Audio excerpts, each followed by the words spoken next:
Happy to help.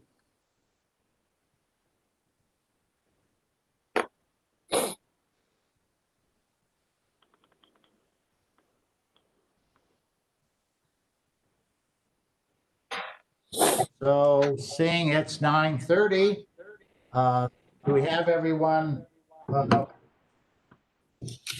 selected that you're aware of, Bob, in terms of who's going to be joining the meeting? Or should we wait a couple of minutes? Well, Morning, Anthony. my clock says 9:28, George. So Oh, okay. more minutes. I'll wait for the official clock. I always tend to run a little fast, so Well, you know, it's bull of a watch time here. that's to keep me from being late.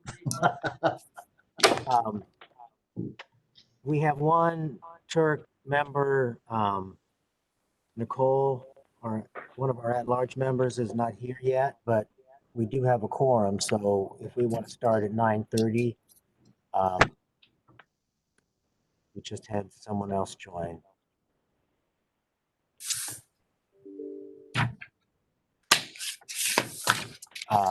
We'll be able to go at 9:30 with a quorum, George, if that's so desired. Well, why don't we give it, is the individual expected to join? Yeah, she was expected to participate today, yes. All right, well, why don't we wait a couple of minutes? If it's agreeable to everyone. That'll work. All right. Yes.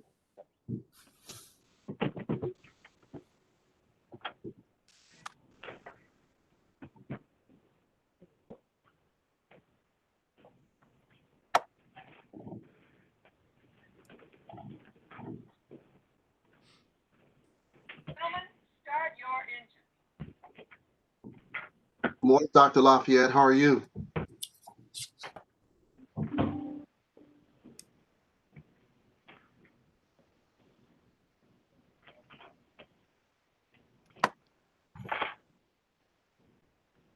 It was muted. Oh, there you go. Good morning. Here I am.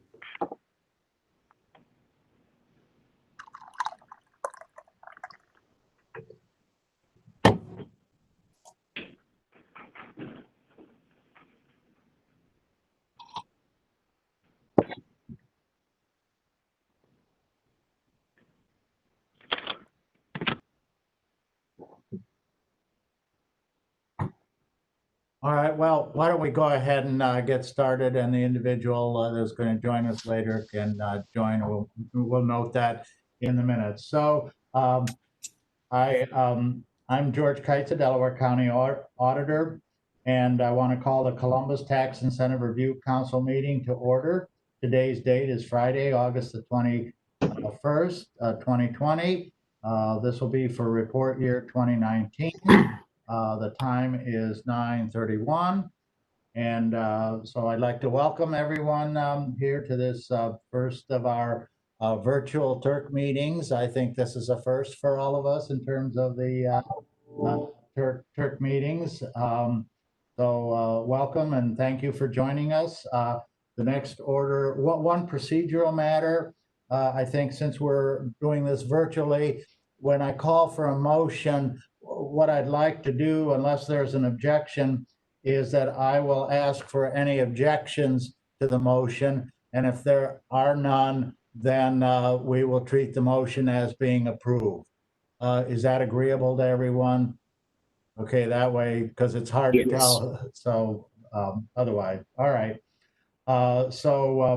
With that, I'll call on Mr. Jones to do a roll call of everyone here. Good morning, everyone, and welcome again to Echo George.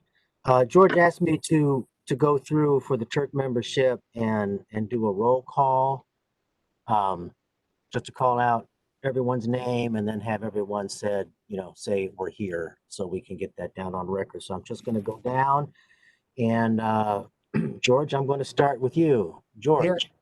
Here. And Sherry Baker. I see Sherry down there. Are you there, Sherry?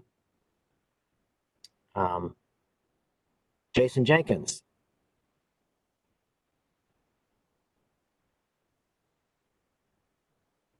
Jason was here.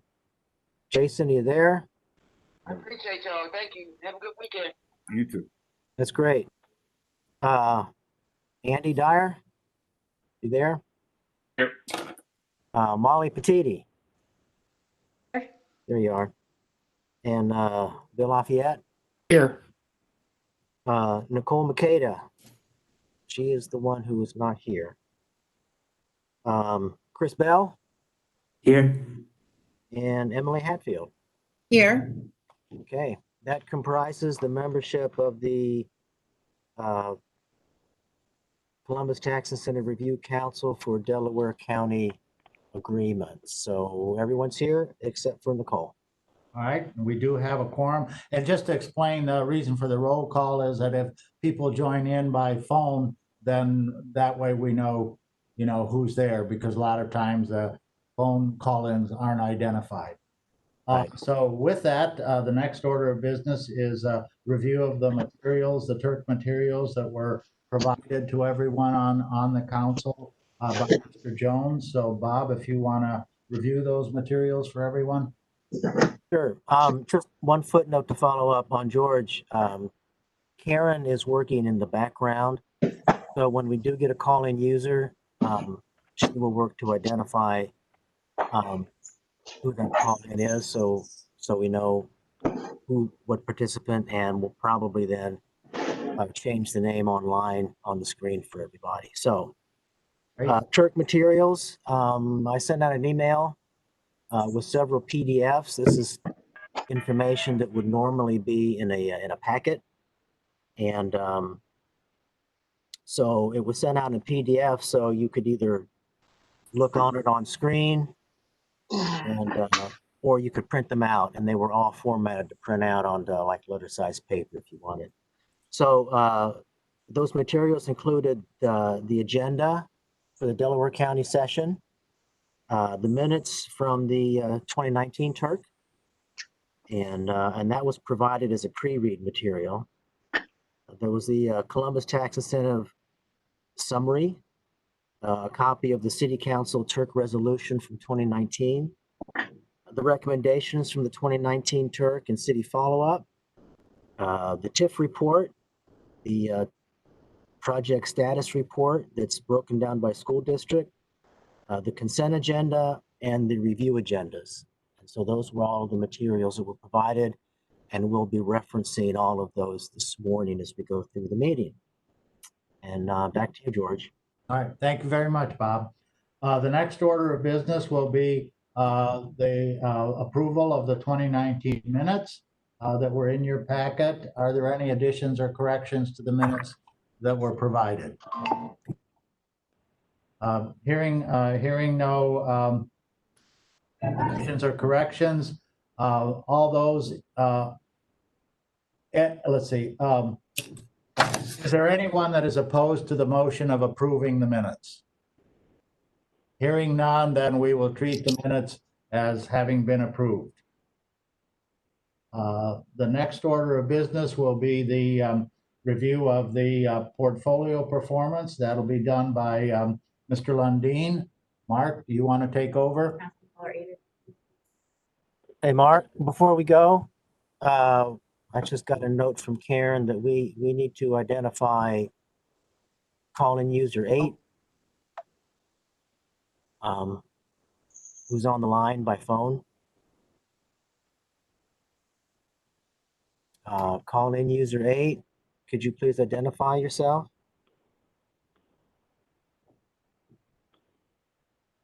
I guess that's what I'm supposed to do. Yep, no, that's right. Caller 8, please identify yourself or we'll need to disconnect you.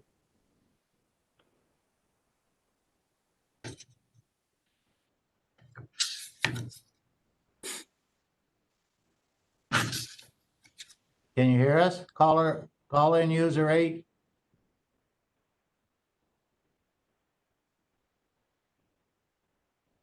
Okay, Karen, we don't have an identification for call-in user 8, so Thank you. Please user- rejoin caller 8 if you need to, and then just let us know your name, and we'll be happy to welcome you aboard. Thank you, Karen. Okay, Mark. Thanks, Otter. I appreciate everyone being here today virtually. I'm going to give you a quick rundown on our total portfolio based on the 2019 project status reports that we've received. We currently have 80 enterprise zone and community reinvestment area agreements. In those 80 agreements, it represents 13,457 jobs, which is 127% of our goal. 2,778 jobs were created as of the end of 2019, which is 115% of our goal, and then 10,200 jobs were retained. This represents over 164 million in annual payroll from the jobs that were created, which is actually 180% of our goal. So that's $91.4 million. And there's been over $1.17 billion of real property investments out of these 80 enterprise zone and community reinvestment area agreements. So all the numbers for 2019 are above the goal that we established for each project as we start, with the the payroll being particularly high this year. On the TIF side, we currently have 81 TIF districts. It's over $4.6 billion in projected real property improvements. And cumulatively in 2019, we collected $319 million in service payments. Just one note I'd like to put onto the 2019 stats. Obviously, 2020 has been a much different year. I do want to remind the Turk that we're reviewing the annual reports that were submitted to us in December of 2019, representing that year. We anticipate that this meeting next year is going to see significantly different numbers based on what's happened in our world and our economy this year. And so we will have some additional recommendations that we'll provide over the fall on how we're going to approach 2020 with reporting and our metrics. But just keep in mind as we're going through it, this is a backward looking meeting where we're really reviewing last year's results.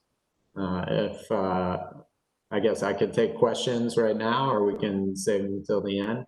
What do you prefer? I think it probably would be good to have the questions now, if there are any questions. Does anyone have any questions for Mark? Mark, this is Jason Jenkins. How are you, sir? Quick question in regards to that report out. I was looking at the documents. Is that in the documents that we received, some of those stats? The one I pulled up at 81 listed, so I don't know if that was the right document or not. Bob, I believe that the summary is in everyone's packet. Is that correct? Yes, that's correct. All right, I must have pulled up the wrong one. Okay. And I have it labeled as Turk Summary Bullets 2019 Final. Yeah, I was looking at the wrong summary. Okay, cool, perfect. Thank you. Sorry about that. No problem. Any other questions? Hey, Mark, this is Bill. I'm just wondering if there's been any talk or thought yet about how you're going to treat this year. Yeah, we have discussed it. I don't think we have formal recommendations for the Turk right now. We want to make sure we get our administration's approval on the evaluation of projects next year. But we typically are looking at projects meeting 75% or greater of their goal, to make the consent agenda. And then again, we're still trying to work through what all the impacts are on our projects this year. So I think we would anticipate in the fall coming back to Turk and just maybe via email, providing how we believe we're going to evaluate projects next year. And I see that we have call-in number 9, call-in user number 9. Would you please identify yourself?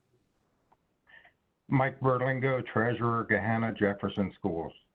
Oh, thank you very much, Mike. Okay. Any other questions on the summary? All right.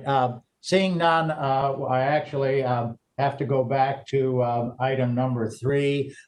In my desire to be efficient, I neglected to ask for someone to move and second the approval of the minutes. So we'll need to do a do-over there.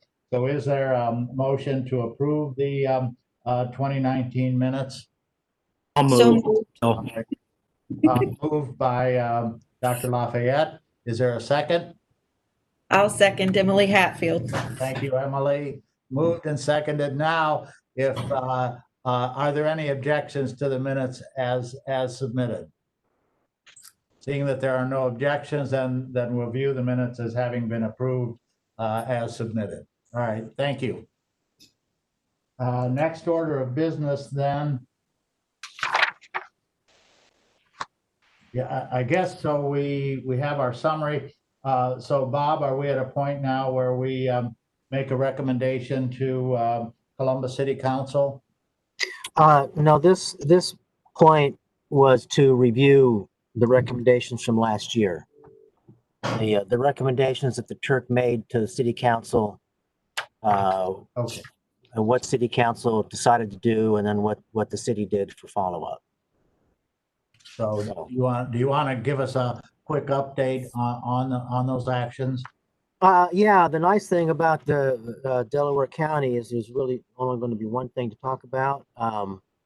We only have 2 projects and 3 TIFs in Delaware County, so it's pretty succinct. The only recommendation that we had from the Turk last year from 2019 was regarding the Point of Polaris Phase 1 Columbus Franklin County Finance Authority CRA agreement. And the recommendation, let me get to that page on here. The Turk had recommended to continue the agreement and then to send the enterprise a letter requesting a jobs plan, because based on the audit of the report last year, it looked as if they were deficient in jobs. And so that's what the council accepted that as a recommendation. Following an additional review of the report, the determination was made that the jobs reported were all relocated from outside the city, and the way the agreement was structured, and we have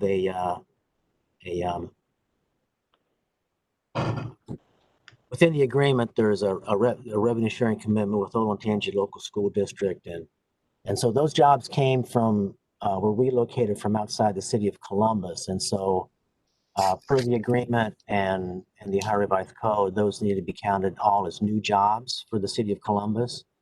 And so we made the determination following the Turk last fall that because they were new, and even though they were tenant jobs, they should have been all counted as new.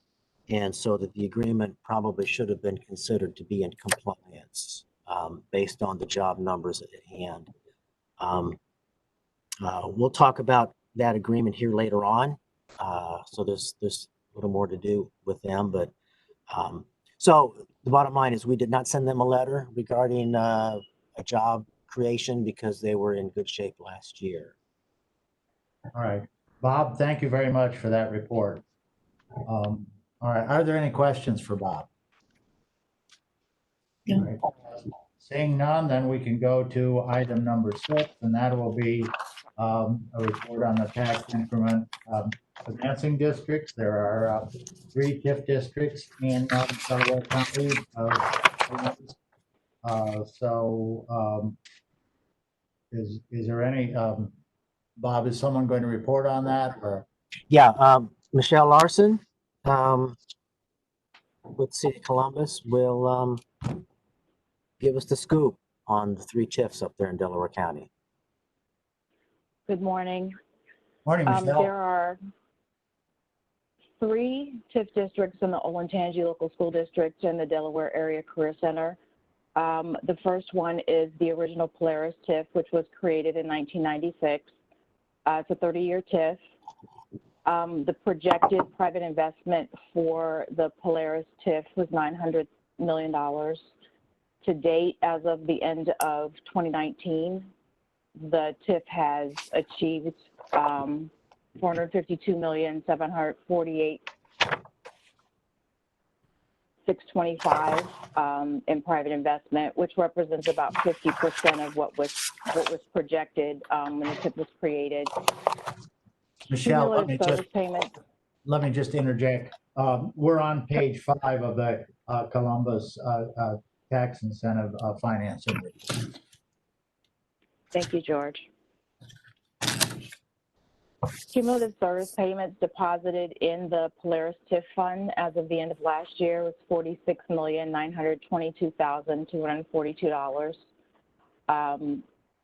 The expenditures for that TIF, $42,705,754. In 2019, there was $3.8 million deposited into the TIF fund, of which $3.4 million was expended. The Polaris 2 TIF was created in 2015. It is also a non-school TIF. The private investment projected in 2015 was $50 million. The private investment attained as of the end of 2019 is $118,530,293, which represents a 237% attainment of what was projected when the TIF was created. Cumulative service payments in the Polaris 2 TIF, $995,654. And no funds had been expended as of the end of 2019. In the Polaris 3 TIF, the Polaris 3 TIF is a school TIF for years 1 through 20. 50% of the revenues go to the school district, and the remaining percentage goes into the TIF fund. For years 21 through 30, 100% of those revenues are a non-school TIF. The Polaris 3 TIF, the parcels were pulled out of the Polaris 2 TIF, and so all of the private investment numbers, as well as the cumulative service payments and expenditures, are also representative of the Polaris 2 TIF. As of the end of last year, the total private investment for Polaris is $950 million, and the attained investment amount was $571,278,918, which represents a 60% attainment of the private investments that had been projected since the original Polaris TIF was created. Does anyone have any questions about the 3 Polaris TIFs? Thank you, Michelle. I don't see any questions. So I believe then that the staff recommendation would be that all 3 TIFs be continued, and that recommendation be made to Columbus City Council. Is that correct? That's correct, George. All right. Thank you, Bob. So with that, is there a motion that we recommend to Columbus City Council that the 3 Polaris TIFs in the Olentangy Local School District, the Delaware Area Career Center, be continued? So moved. Emily Hatfield. Thank you, Emily. Is there a second? Second, Jason Jenkins. All right, Jason, thank you. With that, is there any discussion on the motion? Seeing that there's no discussion, are there any objections to making that recommendation to Columbus City Council? Seeing none, that means that the motion is approved. All right, thank you very much, Michelle. Thank you. Then the next order of business will be the review of the there's a CRA agreement and then an enterprise zone agreement. I don't know, I guess it's just, is it just the enterprise zone agreement that we need to? No, I'm correct. I'm sorry. Yeah, there are two agreements. So with that, Mark, will you be giving that report or is someone else giving that report? George, I'll be doing that. Oh, okay. All right. Thank you, Bob. Very good. So as George said, we have two tax abatement agreements in Delaware County within the city of Columbus and the Olentangy Local School District and the Delaware Area Career Center. The first one is a community reinvestment area agreement. That's the Point at Polaris Phase 1, Point at Polaris Phase 2, and the Columbus Franklin County Finance Authority agreement. That agreement was amended at some point last year to add the entity Point at Polaris Phase 2 as an additional entity because they will be doing the improvements related to the second phase of that project. It's a two-phase project. Currently, Phase 1 has an abatement in place running from 2018 to 2027. It's a 10-year agreement. And it's the term of the abatement is 100%. So it was a fairly extensive project involving the creation of office space and parking garages, and there's some residential development up there, retail space, and the abatements are applied to the commercial office space development and the parking garages. So the agreement called for a retention of 177 jobs, and by 2020, the creation of 708 jobs, almost $45.5 million in projected new payroll, an investment of $15 million, and office space to be created was 177,000 square feet with 1,200 parking spaces. So the report was this year, investment was $39.4 million, which is 263% attainment of that commitment. New jobs reported for 2019 was 226. And like I said earlier, that those are all jobs related to their tenant Anthem. Those were all relocated, so we're looking at those as all new jobs. However, per the agreement,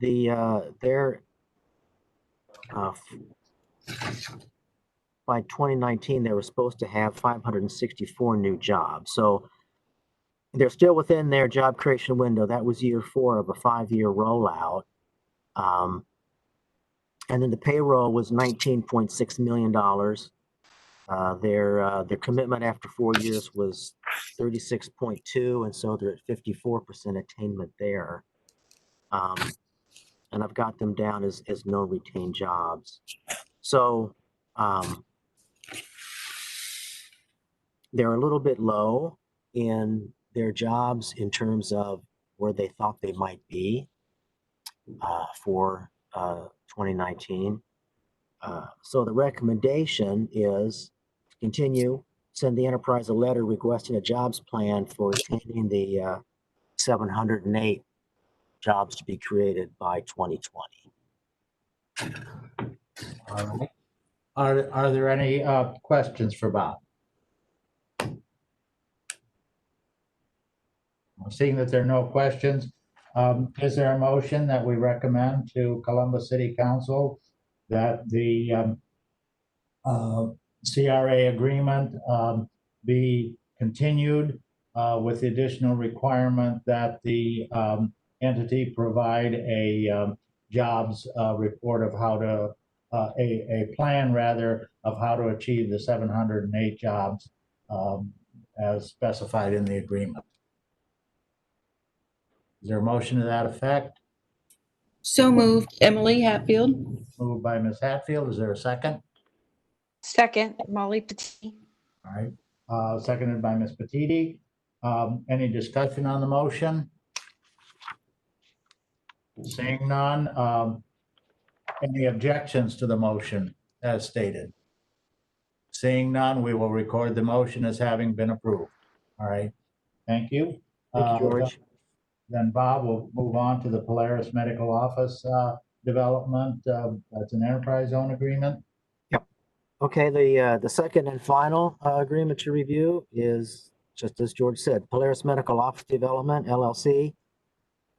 Technically, it's also known as Healthcare Trust of America, who's the actual owner of that. We just continue to call it Polaris Medical. This was a speculative office, an ambulatory surgery facility, approximately 45,000 square feet. Their new job commitment was 21 new jobs by 2014 with just over $1 million in payroll and an $8.2 million investment in real property improvements.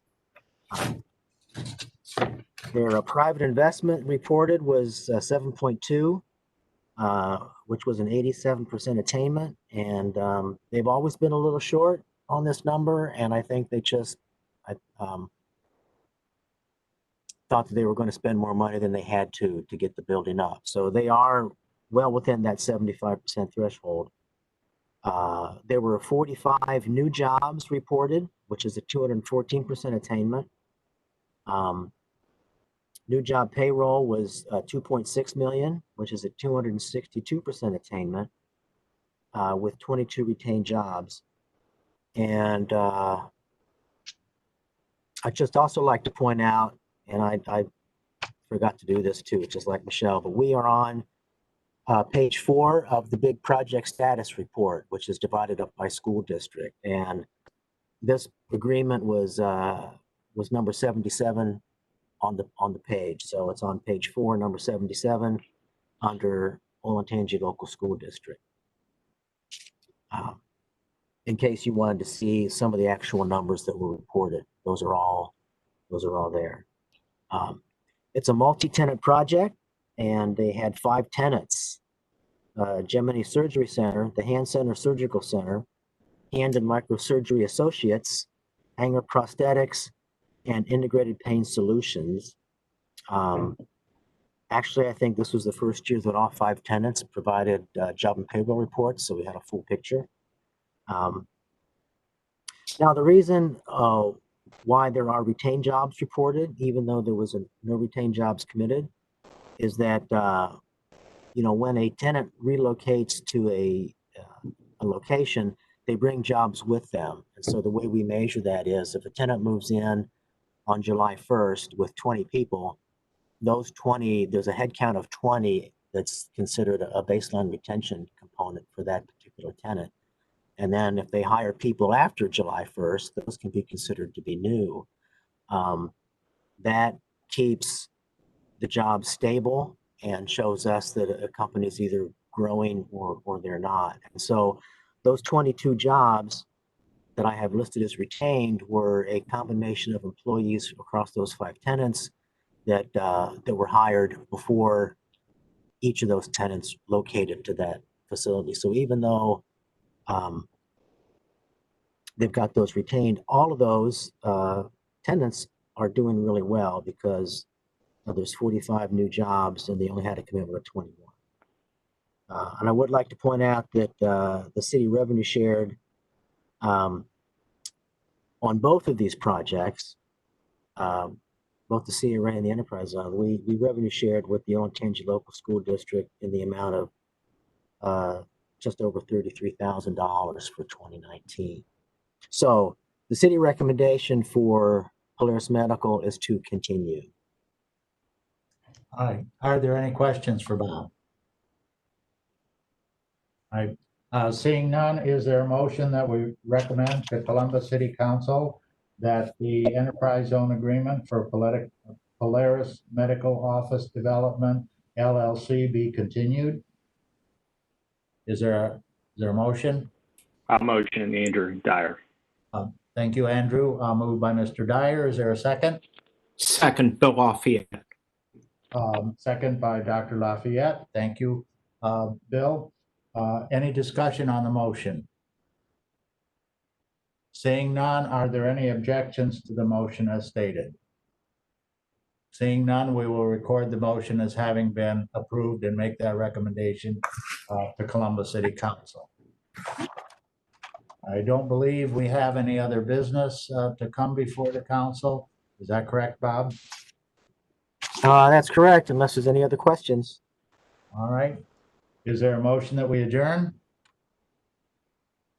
So moved, Emily Hatfield. Moved by Ms. Hatfield. Is there a second? Molly Petiti. All right, Molly, thank you. It's been moved and seconded, so without objection, we will stand adjourned until approximately this time in 2021, and we may do this virtually again. But thank you all for being here, and I really thought the meeting went very smoothly. So thank you again. Thank you, George, Emily, Thank Chris. you. Good to have you all here, and Sherry, it's good to have you too. Now we'll, I see you, George. It's good seeing you again, George. Take care. Yep, thank you, Anthony. You're welcome. Everyone. All right, thank you. bye-bye. Mhm. So we're scheduled to start the Columbus Franklin County Turk at 10:15. That will allow the rest of our school district participants to arrive. And so we'll just take a little hiatus. We can stay online, but we will begin probably at quarter after.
Hi, this is Karen with the City of Columbus, just checking in. I see Nicole and just wanted to see if everything's okay. Yes, hi, this is Nicole. I'm here. Hi, Nicole. Thank you. This is live streaming on YouTube, and the rest of the recording is paused at the moment, but if you care to test anything, let me know. Otherwise, just want to make you aware of the YouTube part. Thank you so much. See you soon.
Hey Bob, it's Michael Stenziano. Are we waiting for me or are we ready to go?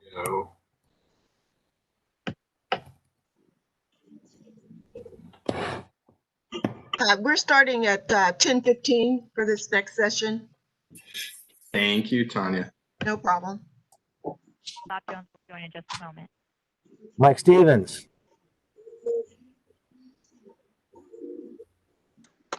How's it going? Director Stevens, excuse me. No, that's okay. How's it going, Bob? I'm doing all right. It's good to see you. I'm glad you're here. I wanted to stop in and observe the proceedings for a little bit. And you and your team have worked really hard on getting ready for this, so. I don't have a drum roll ready for you to introduce you, but you know. That's okay. Good. I'm glad that's okay. I think Karen said that Auditor Stenziano was here.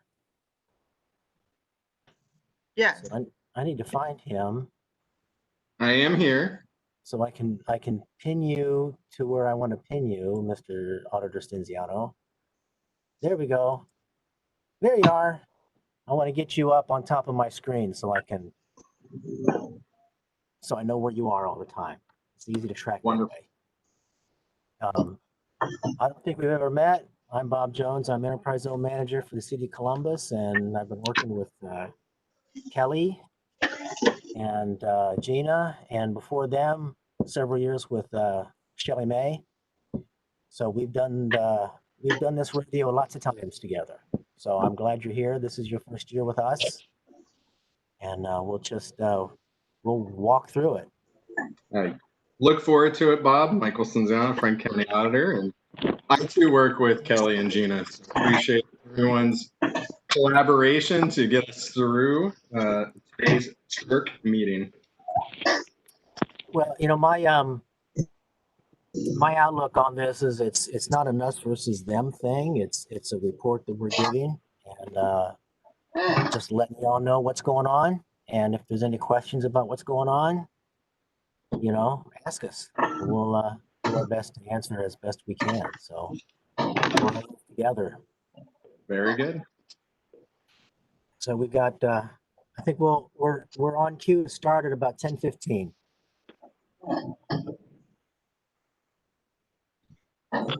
Bob, this is Jason. Let me know when you're ready for the drum roll. I got it queued up for Auditor Stenziano and Director Stevens. Okay, well, I'll cue the bugle call. How's that?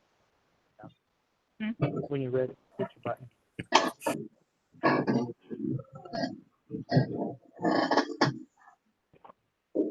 Chances are I could play Reveille. That's probably in the public domain. I could find an audio clip of Reveille and play that at 10:15.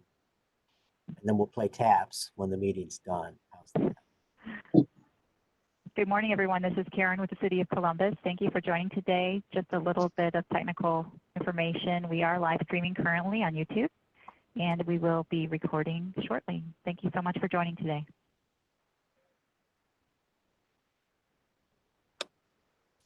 Thank you, Karen. Good morning, Kelly.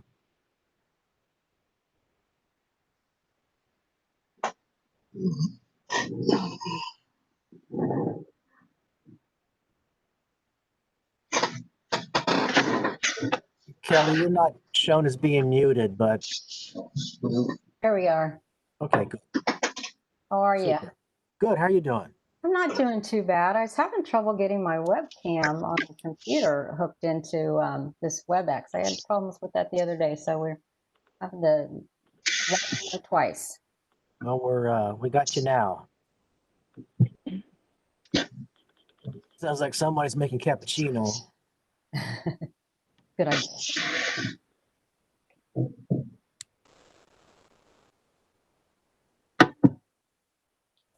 Yeah, they're busy building a neighborhood around me, so I'm not muted. There could be construction noises from time to time.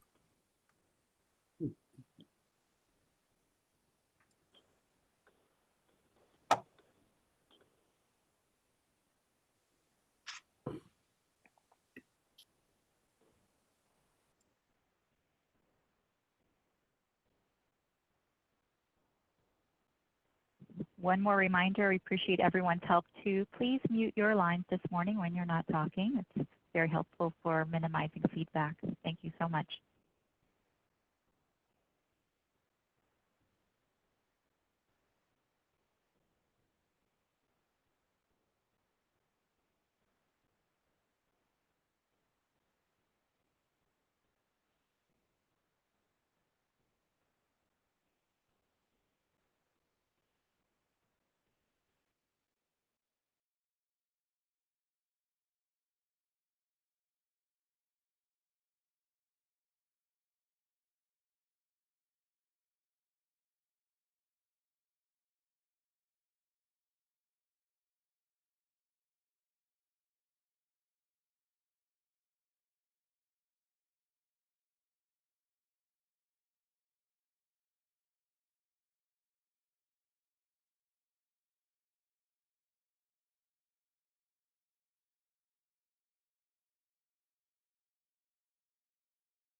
I've got 10:15 on my all-important clock on my computer. If we're ready to begin.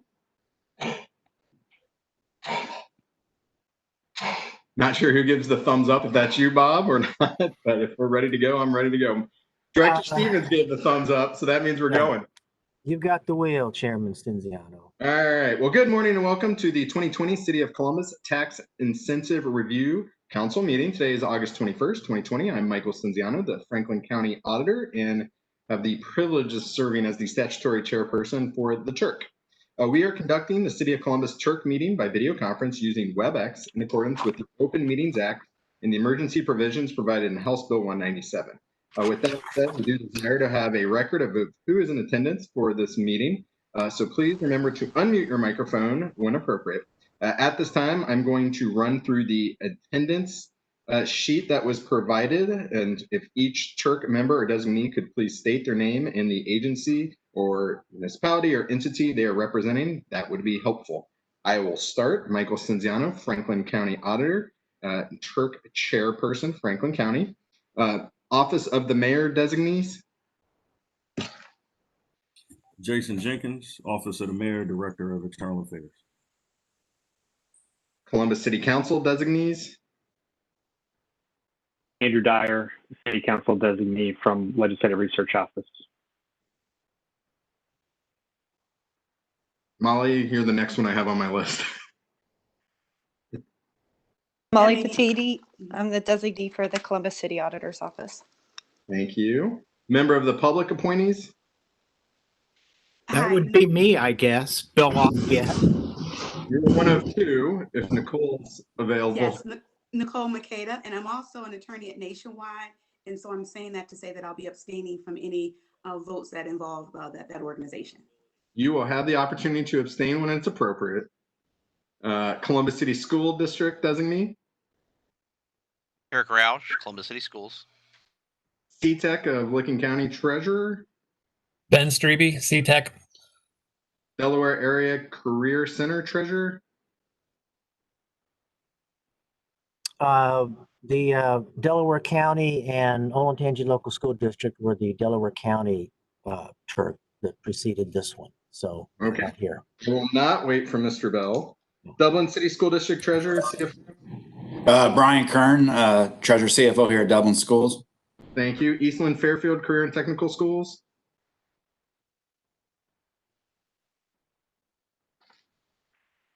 Gahanna Jefferson City School District designee. Mike Berlingo, Treasurer. Thank you. Groveport Madison Local School District. Felicia Drummy, Treasurer, Groveport Madison. Hilliard City School District. Brian Wilson, Treasurer, Hilliard City Schools. Licking Heights Local School District.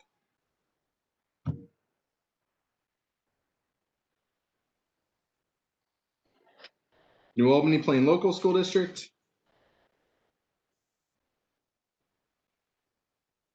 Olentangy Local School District, They were earlier this morning. Pickerington Local School District,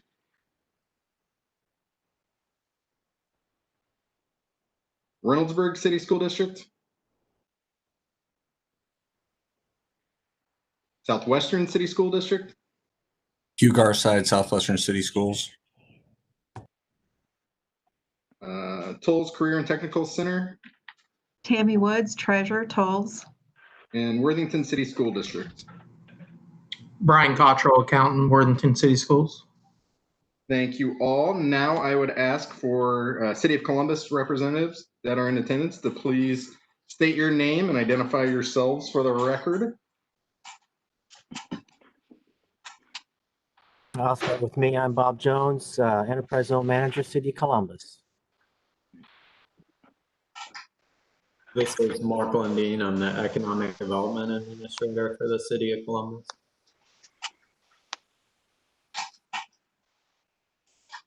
Tanya Barnett, Development Program Coordinator, City of Columbus. Michelle Larson, Development Program Coordinator, City of Columbus.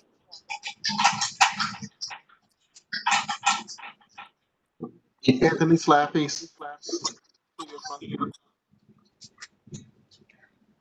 Mandy Malott, City of Columbus Business Development Specialist. Joe Ryan, City of Columbus. Jeff Brame, City of Columbus TIF Manager. Mike Stevens, Director of Development.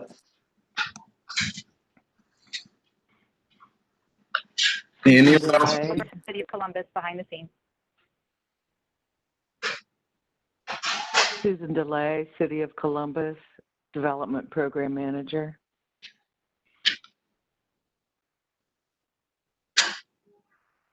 Anyone else from the City of Columbus?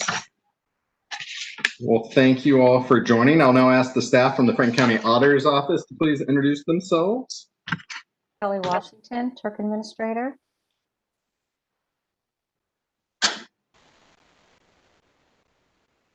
I know Gina Shelton was on.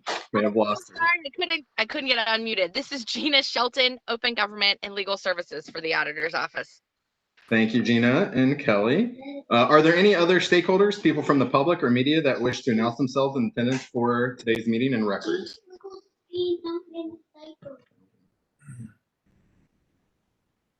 All right. Thank you for everyone to be in attendance today. Lastly, and most importantly, so that we do have a proper record, when a board member or representative desires to speak, please unmute and clearly state your name and entity representing, so that we have that in accordance with the record. In addition, when we do the votes, there will be an opportunity for all those in favor after the motions in support to please signify by voting aye. After those votes, then an opportunity for any opposition, same sign, and any abstention. If we do not hear a clear abstention or a clear vote of opposition, it will be presumed that it was a vote in support and just weren't able to unmute or be vocalized loud enough through this wonderful technology. Any questions on that procedure? Yeah, could I go ahead and get added to the representative list? It's Sure. Todd Griffith at Licking Heights Local School District. Sorry, I was a little late. Not a problem. Anyone else that had a little problems logging in? All right, hearing none, we will then start. First up on today's agenda will be Mr. Jones, who will run through the Turk folder contents that the City of Columbus has provided for the review today. Okay, good morning, everyone. We're glad you're all here. Earlier this month, I sent out a couple of emails. One was a little pre-read packet, and later on I sent out material with several attachments that would normally be all of the documents that would normally be provided in print at the actual brick and mortar Turk meeting. So I'm just going to go through the list of all those materials that hopefully you should have on hand. They should all be formatted to be easily read on screen, or if they were printed to print on an 8.5 by 11 letter size format. You should all have the Turk agenda for the Franklin County TIF. The minutes from the 2019 Turk meeting were provided with the pre-read materials. The Columbus Tax Incentive Summary document, the City Council resolution from 2019, recommendations from the 2019 Turk and the city follow-up, the TIF report, the report year 2019 project status report. We also refer to it as the school report. Those list all of the tax abatement agreements and all of the commitment and performance parameters. We'll be referring to that during the meeting. The consent agenda and 3 separate review agendas that we will get into later in the meeting. So those are the materials. Hopefully everyone has them. If there's any questions about any of those materials, please let me know. And if not, we'll just get on with the meeting. Are there any questions or comments from members of the board? Hearing none, we will move on to review of last year's minutes dated August 21st, 2019. Are there any necessary corrections and or changes? Hearing none, is there a motion to approve the minutes? Brian Wilson, Hilliard City Schools, motion to approve. Thank you. Hugh Garside, Southwestern City Schools, second the motion. Thank you. It's been moved and seconded. All those in favor, please signify by voting aye. Aye. Aye. Aye. Same sign for any opposition. And any abstentions? Hearing none, the minutes have passed. We will then move over to Mr. Lundeen to present the Columbus Tax Incentive Summary and Portfolio Performance Overview. Auditor Cinziano. For reference, this is the document entitled Turk Summary Bullets, RY 2019 Final. So I do want to remind everyone to first stay on mute if you're not speaking, so clearly hear, and then also that the information that we're presenting to you today is a representation of the annual reports we received for the year 2019. So this does not reflect anything that's happened since January 1, 2020, which obviously has been a much different time than 2019. With that, I'm happy to report we have 80 enterprise zone and community reinvestment area agreements. That represents over 13,457 jobs in total, which is 127% of the goal. 2,778 of those jobs were newly created jobs, which is 115% of our goal, and then 10,200 jobs were retained. There's $164 million in annual payroll from these jobs. That's over 100, or it is 180% of our goal, which is very high. And then it represents 1.17 billion in real property investments. From the TIF district standpoint, we have 81 TIF districts currently. That's over $4.6 billion in projected real property improvements. And we received over $319 million in cumulative service payments at the end of the year in 2019. Again, all the numbers that we'll talk about today represent reporting year 2019. We anticipate that in the fall, we're gonna form as a city an approach on how we're going to report numbers for 2020, which is obviously going to be a much different year. We'll make sure we communicate that with Turk members if there's any alterations to how we typically report on 2020. With that, are there any questions from the board or other members?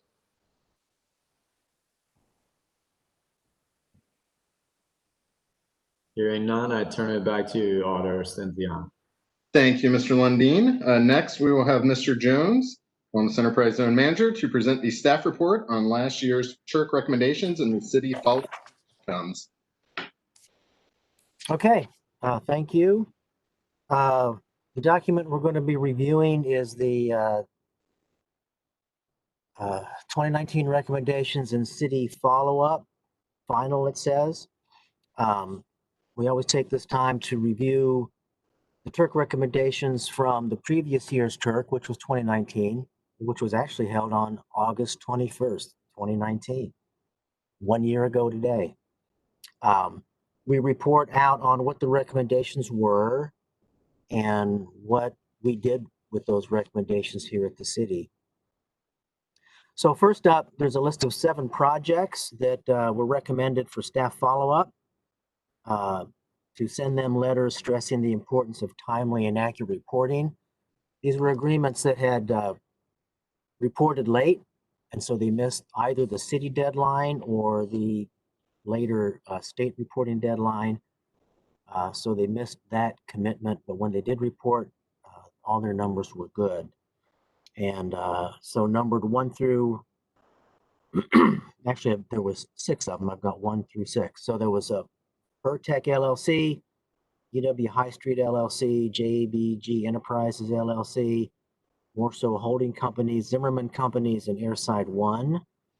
The first 5 projects were within the City of Columbus School District, or the Columbus City School District, excuse me. And the 6th project, Airside One, was within the Gahanna Jefferson City School District. The city complied with the recommendation of the TURC, and we sent each one of those enterprises a letter stressing the importance of timely and accurate reporting. Next up, the TURC recommended that economic development staff follow up with the following 10 projects. And the follow-up ranged from just general staff follow-up to city council action. And I have a list of 10 right there. And I will go through each one of these in turn. 1 through 6 on the list were within the Columbus City School District. Agreements 7 and 8 were at the Groveport-Madison Local School District. Agreement number 9 was in the Hilliard City School District, and agreement 10 was the Olentangy School District, and we reviewed that project earlier in the first session with Delaware County. So the Columbus City School District agreement recommendations, those projects, the Benderson Development Company. The TURC recommended to continue and to work with the enterprise to establish revised project completion, job creation, and abatement term windows per the letter received by the city from enterprise and amend. And a letter was received from the enterprise requesting an amendment to the agreement. That was ordinance number 3098-2019. It was passed by City Council on December 9th, 2019. The amendment was executed on January 8th, 2020 and satisfied the TURC recommendation by resetting the project completion, job creation, and abatement term dates. The next agreement is Claris Ventures LLC, Claris Solutions LLC, and Claris Partners LLC.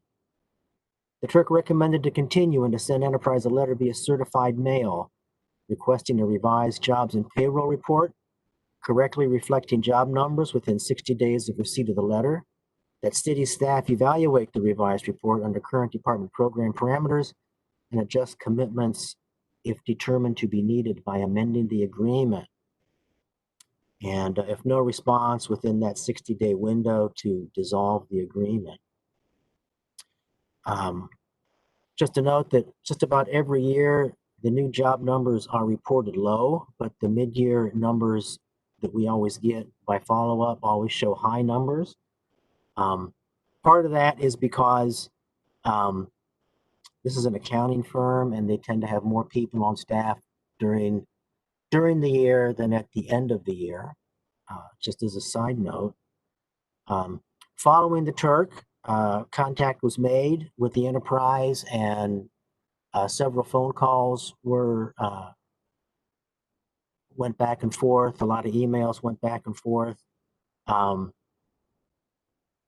final email, we had never been able to actually set up a meeting to meet with them, and so we've not yet been able to resolve some of the situation with Claris Ventures. And we will talk again about Claris Ventures later on during the review. So this one is still a little unsettled. I would like to say that they did report, they reported on time, but we still have some things to work out with Claris Ventures. The next one up is Farber Specialty Vehicles and Alshire Properties. Turk recommended to continue and to send a letter by certified mail to the enterprise advising of the need to report construction payroll for 2018, and that by the end of 2019 to advise the city of their intention to move or not move forward with the project. If moving forward, to amend the agreement as needed, to adjust construction and abatement timelines, and then if not, dissolve the agreement. So we sent a certified letter to the enterprise with email follow-up, and the enterprise indicated they would advise the city after the first of the year, early in 2020, regarding their intention. No further contact was received from the enterprise, although we did get a report from them during 2020, and we will be talking a little bit about Farber later on here during this session. Hubbard High Acquisition LLC, the Turk recommend to continue and is with the yet to be reviewed partial report having been received by the city to contact the enterprise advising of the need to still submit a full hard copy annual report status back to the 2020 Turk. We sent a certified letter, and in November, the city received the balance of the annual report, and they were in compliance with the terms of the agreement at that point. Jai Guru LLC, Turk recommended to continue to send a letter to the enterprise via certified mail, advising of the need to provide a copy of the jobs and payroll report in Excel format via email within 60 days of receipt of the letter. If the requested report was not received within that time frame, then dissolve the agreement. We had a telephone and email exchange between the city and the enterprise, and that resulted in the enterprise submitting their job and payroll report in September. And the result of that was they were shown to be in compliance with the terms of the agreement. Likens Companies and 1086 North 4th Street. The Turk recommended to continue and send a letter to enterprise stressing the importance of timely and accurate reporting and to continue to monitor the construction phase of the project. City complied with the Turk recommendation and there was no response required. So those were the City of Columbus School District follow-ups.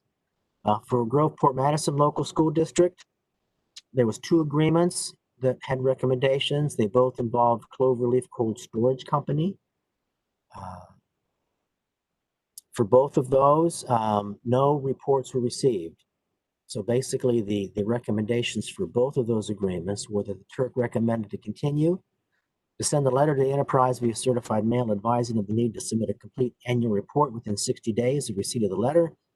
And if the requested report was not received within that time frame, then the agreement should be dissolved.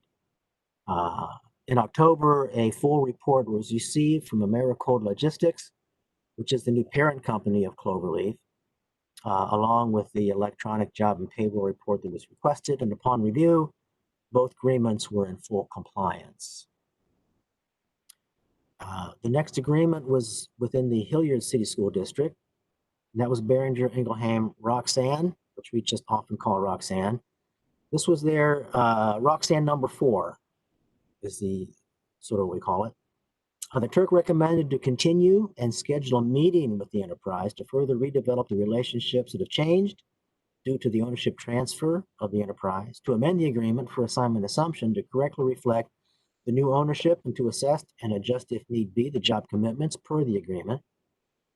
And so following a series of emails between the city and the enterprise, a meeting between city staff and enterprise senior management out there at the enterprise, was arranged, and that was held on January 7th of 2020 at the project site. Discussion involved moving forward for the Turkic recommendation with an agreement to have senior enterprise management with senior development and economic development staff towards the spring, which did not occur due to COVID-19. So we were never able to arrange that. However, during that meeting, Enterprise took the city staff on a site tour, and there is a need for continued follow-up as we can do that to get the agreement amended. And so those are all of the Franklin County projects with recommendations from the 2019 TURT. Are there any questions on any of those?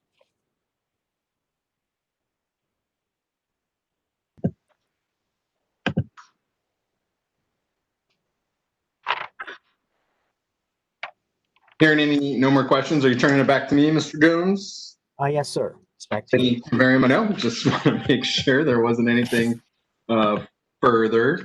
Next up, we will review and vote on the TIF reports with multiple school districts.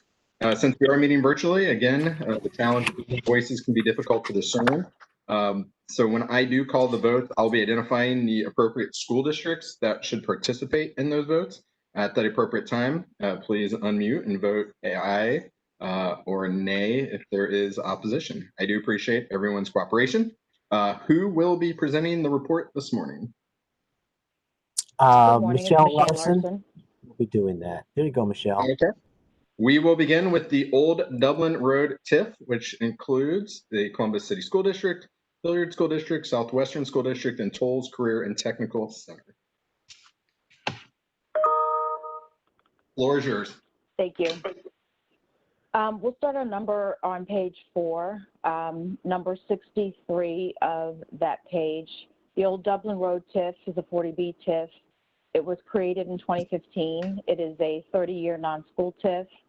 The estimated private investment when the TIF was created, and also I should note that this TIF was expanded in 2019 as well. So the total private investment estimated for both the original TIF and the expanded portion of it is $121 million. As of 2019, $1.3 million had been achieved for that private investment, which represents 1% of what has been projected. Cumulative service payments in the Old Dublin Road TIF as of the end of last year, $12,985,000. There had been no expenditures or debt service payments made. Service payments deposited into the TIF fund by the end of 2019, $11,232.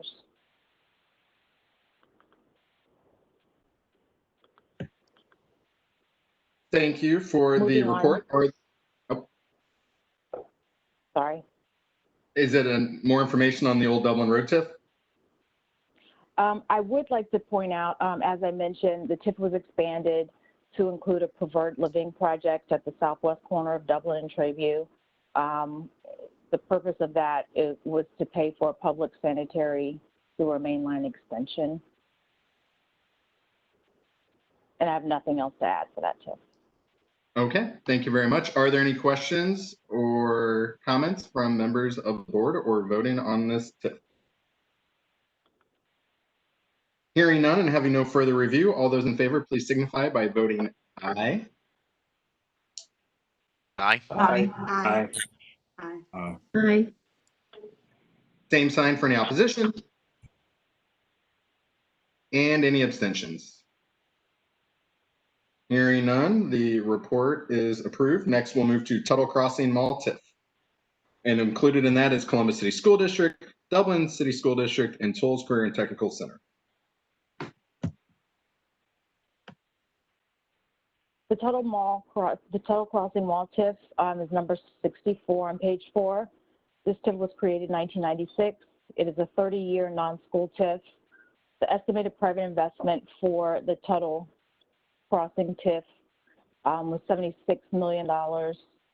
As of the end of 2019, more than $62 million in private investment had been attained, which reflects 82% of what was projected of private investment Cumulative service payments in that TIF fund as of the end of 2019, $13,462,720. Cumulative service payments in that TIF,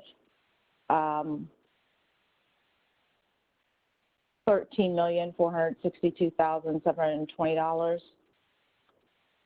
Service payments deposited into the total crossing TIF as of 2019 were $522,205, and the same amount was expended from that TIF in 2019.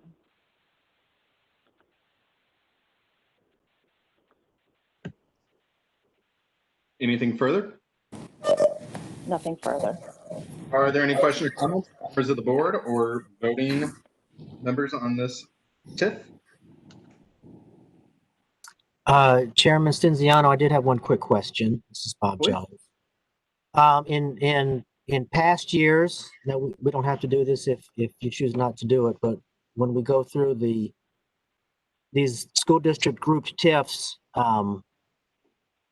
before we ask for a vote to accept, we usually ask for a motion and a second to that before we do that. Did I skip that on my first one? You wanted to handle that this year. Did I skip that part on my first one? I apologize. Yeah. Well, then let's go back on the Old Dublin Road TIF. Is there a motion for approval?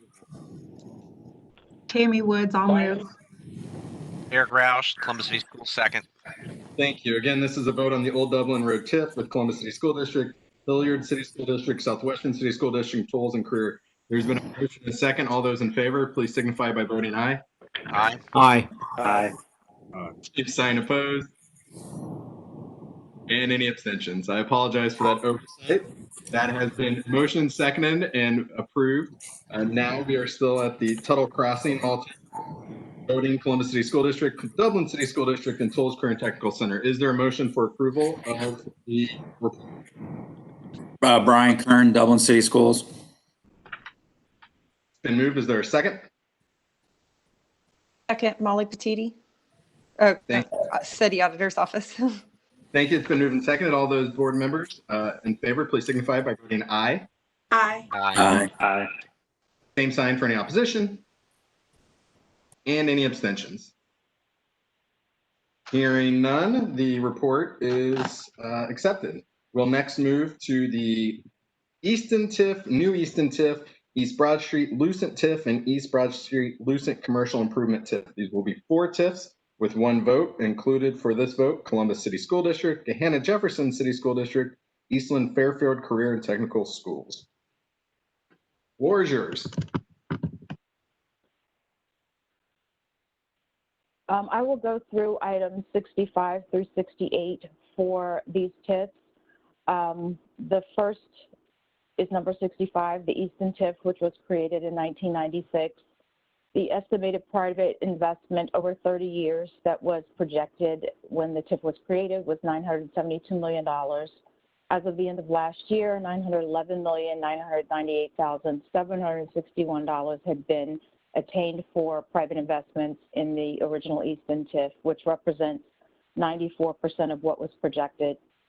Cumulative service payments in the TIF fund over the life of the TIF as of the end of 2019, $89,560,899.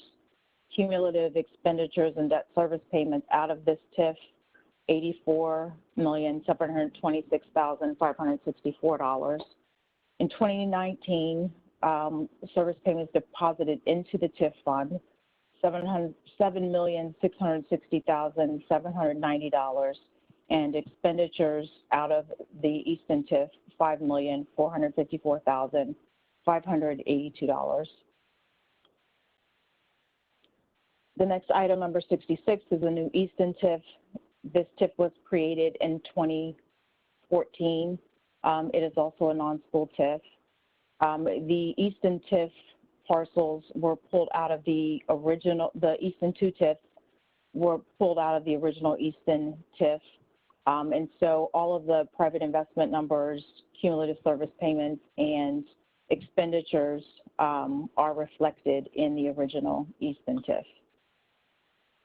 Number 67, the East Broad Lucent Incentive District TIF was created in 2005. It is also a 30-year, 100% non-school TIF. At the time the TIF was created, there was no private investment number established for that particular TIF. As of 2019, however, $93,822,075 in private investment had been made in that TIF.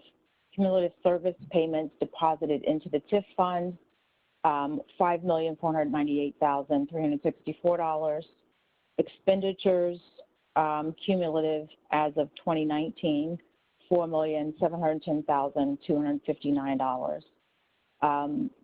Service payments deposited into this TIF fund in 2019, $788,105, and no expenditures or debt service payments had been paid out of that TIF.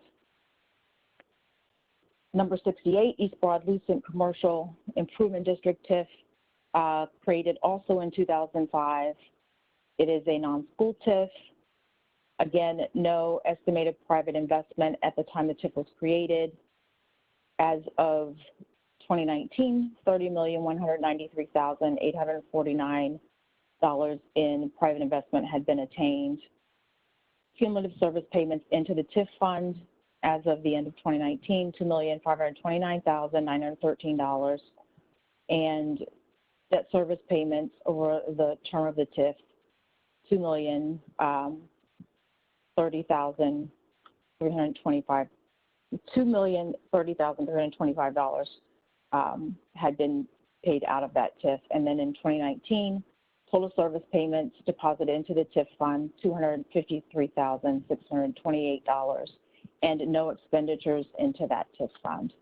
I would like to point out that for these last two TIFs, they are part of a group of TIFs on East Broad Street that were put together to pay for a number of public improvements, one of which is a large two-phase widening of East Broad Street, of which Public Service, the City's Department of Public Service, has just completed a preliminary engineering study for that project, and they expect to start construction in, I believe, 2022 on that one. So it's a large project that these last two TIFs, 67 and 68, will be used to pay for. And I have nothing further to add. Thank you. Thank you for the report. Are there any questions or comments? Hearing no further review, I'd like to seek a motion to accept the TIF report and find it in compliance. Andrew Dyer, City Council, motion. Bill Lafayette. Thank you. It's been moved and seconded. All those in favor, please signify by voting aye. Aye. Aye. Same sign for any opposition and any abstentions. Thank you all. The report is accepted. Next, we'll move to the Bryce Road TIF. Participating, Columbus City School District, Groveport Madison Local School District, Pickerington Local School District, Reynoldsburg City School District, and Eastland Fairfield Career and Technical Schools. Thank you. Bryce Road TIF was created in 2016. It is a 30-year TIF, non-school. There was no estimated private investment projected for this particular TIF when it was created. Cumulative service payments into the Bryce Road TIF fund as of the end of 2019, $119,658. No expenditures as of the end of 2019. 2019 service payments deposited into the Bryce Road TIF fund, $119,658. And again, no expenditures or debt service payments paid out of this TIF as of the end of last year.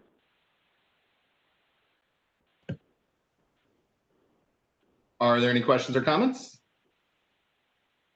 Hearing none, I'd like to seek a motion for approval. Motion approved, Jason Jacob. Second, Felicia Drummy, Groveport Madison. Thank you. It has been moved and seconded. All those in favor, please signify by voting aye. Aye. Same sign for any opposition and any abstentions.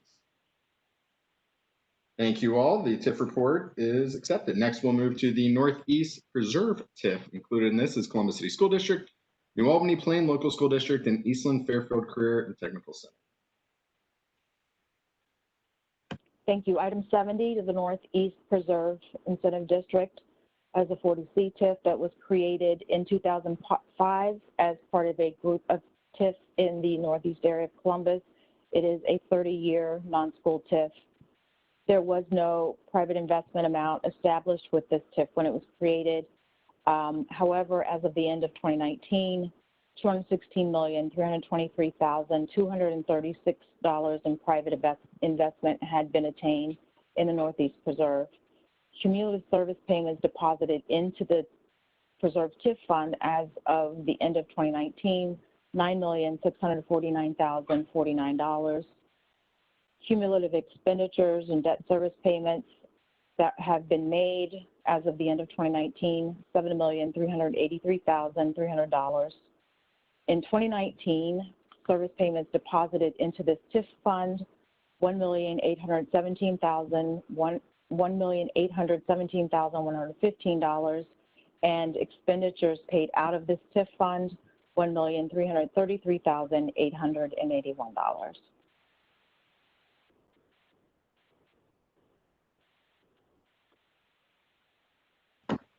Are there any questions or comments from members of the board? If there's no further review, I'd like to seek a motion to accept the TIF report and find it in compliance. So moved. Eric Roush, Columbus City Schools. Been moved. Is there a second? Molly Patiti, Columbus City Auditor's Office. Thank you. It's been moved in second. All those in favor, please signify by voting aye. Aye. Aye. Same sign for any opposition and any abstentions.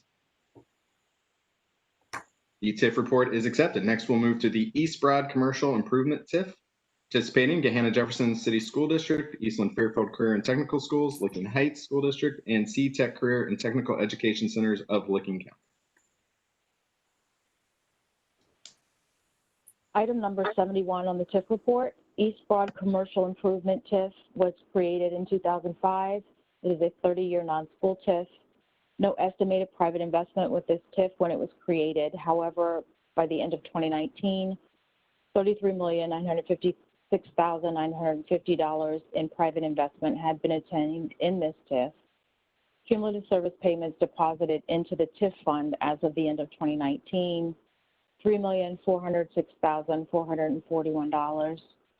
Cumulative expenditures out of this TIF fund, $357,724.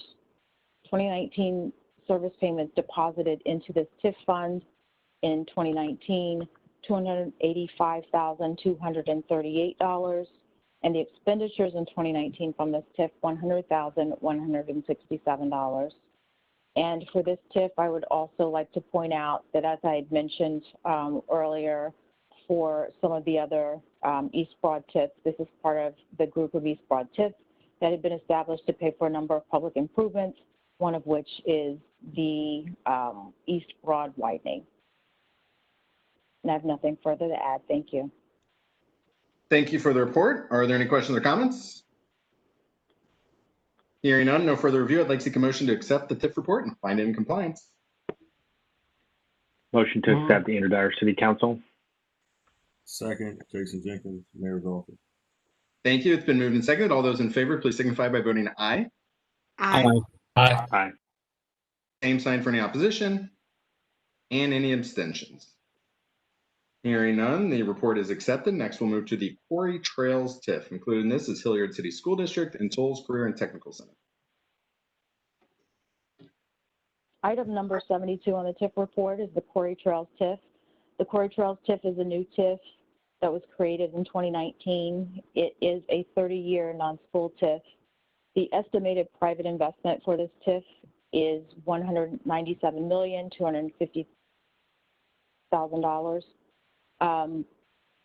Because it's a new TIF, there have been no service payments deposited into the TIF fund, and it has not recognized any of what has been proposed for this TIF.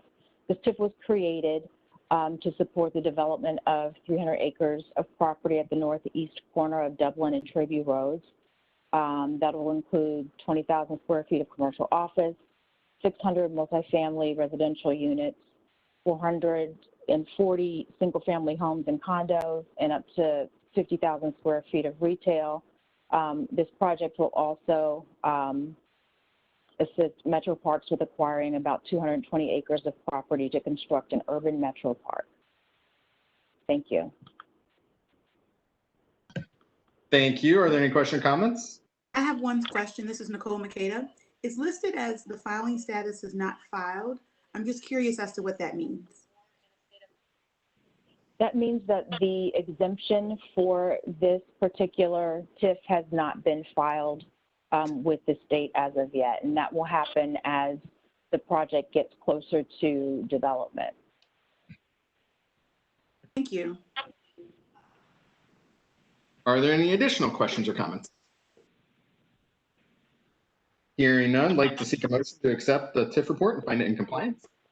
So moved. Brian Wilson, Schools. Second, Tammy Woods, Tolles. Thank you. It's been moved and seconded. All those in favor, please signify by voting aye. Aye. Aye. Aye. Same sign for any opposition. And any abstentions. Thank you all. The report is accepted. Next, we will move to the Wagner TIF and East Broad Wagner MI TIF. This is 2 TIFs. We'll have 1 vote. Also included will be Licking Heights Local School District and C-Tech Career and Technical Education Centers. Thank you. The Wagner C-TIF and the East Broad Wagner TIF were a part of the group of East Broad TIFs that I had mentioned earlier. The Wagner TIF was created in 2002. It is a 30-year non-school TIF. The estimated private investment for this TIF at the time of legislation was $1,468,831. As of 12/31/2019, $59,129,285 in private investment had been attained, which represents a more than 4,000% reflection of what had been projected. Cumulative service payments in this TIF fund as of the end of last year, $6,835,402. Cumulative expenditures out of this TIF fund, $6,272,371. In 2019, service payments deposited into the TIF fund reflect $496,686, and there had been no expenditures or debt service payments made out of this TIF in 2019. Item 74 is the East Broad Wagner MI TIF. It was created in 2005. Again, it is a 30-year non-school TIF. No private investment number was reflected at the time of legislation. However, at the end of 2019, $44,365,294 had been attained in private investment amount. Cumulative service payments deposited into the TIF fund as of the end of 2019, $3,214,413. No service payments have been made out of this TIF fund as of the end of 2019.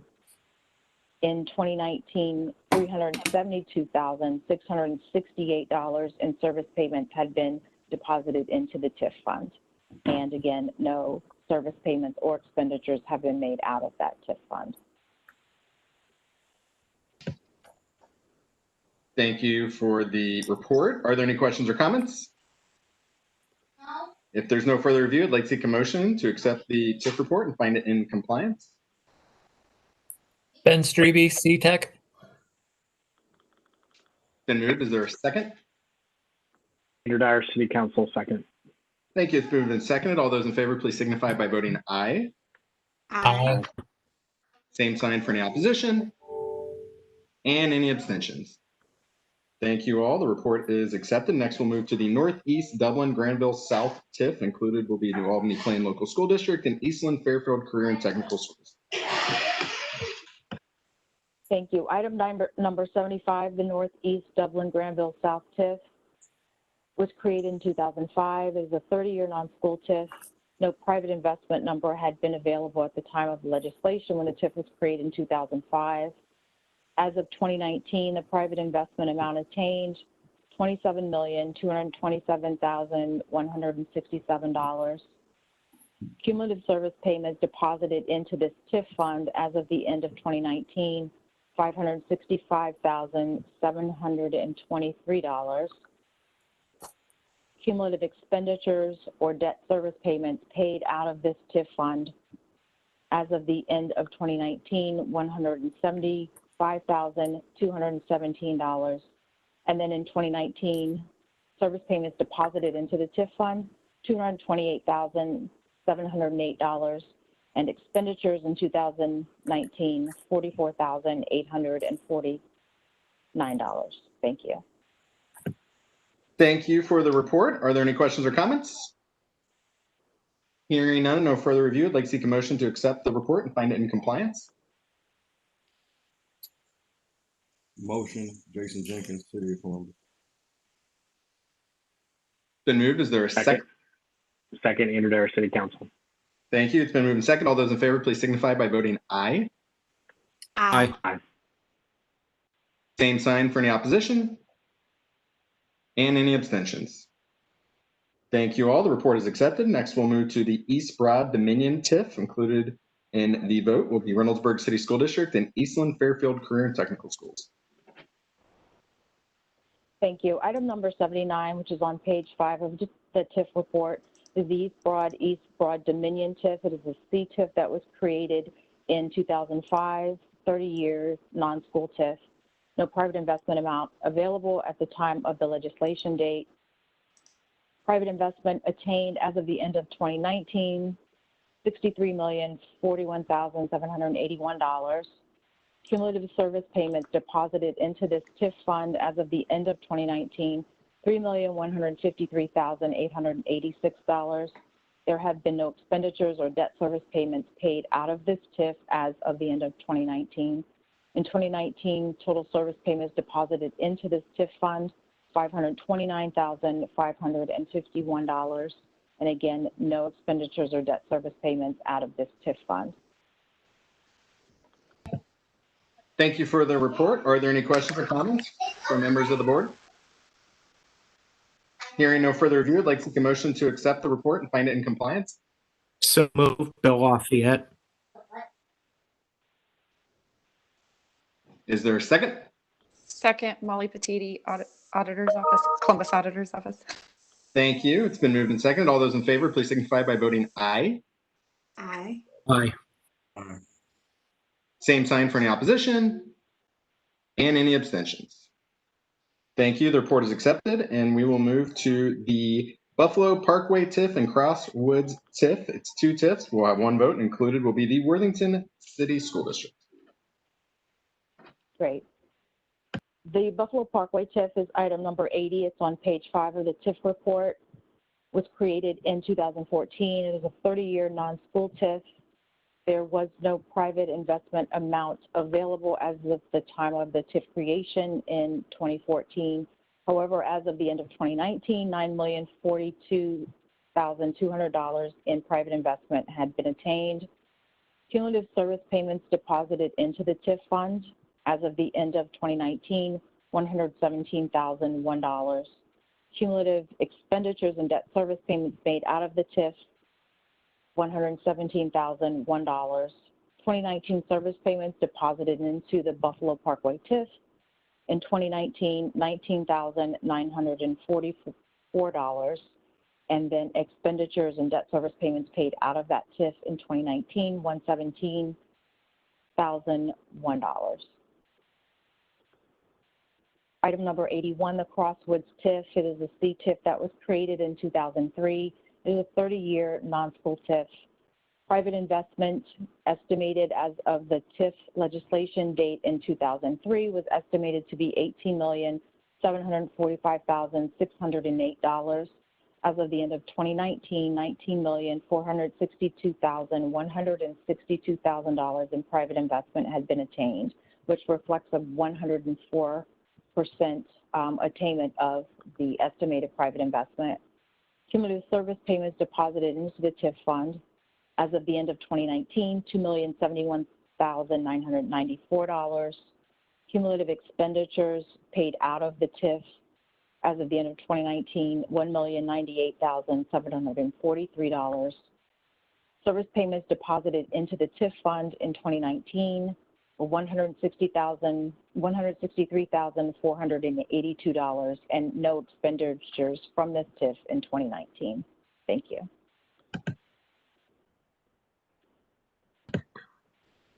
Thank you for the report. Are there any questions or comments from members of the board? Hearing no further review, I'd like to seek a motion to accept the TIF report and find it in compliance. So moved. City of Columbus Auditor's Office, Molly Petiti. Second, Andrew Dyer, City Council. Thank you. It's moved and seconded. All those in favor, please signify by voting aye. Aye. Aye. Same sign for any opposition and any abstentions. Thank you all. The report is accepted. I have that concludes part one, and Mr. Jones now has the opportunity to dismiss folks if he would like. Yeah, so from this point forward, we're just looking for school district representation to include Columbus, Gahanna Jefferson, Groveport Madison, Hamilton Local, Hilliard, Southwestern City, and Worthington, the Eastland Fairfield Career Center and Tech Schools, and Tolles Career and Technical Center.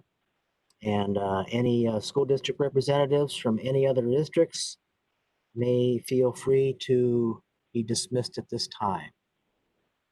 And then we'll move into the TIF part two, which is TIFs within the Columbus City School District only. Very good. For all those that are leaving the meeting, thank you for your participation. I hope you have a great rest of your Friday and weekend. Now we will review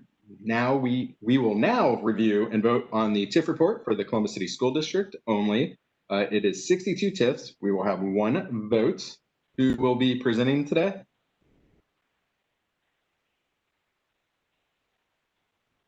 Michelle Larson with the City of Columbus. I'll present the overview of the Columbus Schools TIF.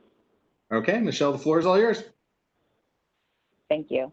The Columbus Schools TIF, there are 62 TIFs. The TIFs start on page 1 of the TIF report. Because there are 62 TIFs, I won't go over each and every one of them, but I will give a high-level overview of the Columbus Schools TIFs, and if anyone has any questions about specific TIFs, I'd be happy to answer them. In 2019, there were 6 new TIFs created in the Columbus Schools group of TIFs. The Grandview Crossing TIF, which is item number 17 on the TIF report. It is a 50-acre site at the northeast corner of Dublin Road and Grandview Avenue. The project being proposed is mixed use, residential, office, and retail, as well as hotel. And as part of the residential for this project, there will be some affordable housing components in this project. The other TIF that was created in 2019 would be the Hyatt Regency TIF.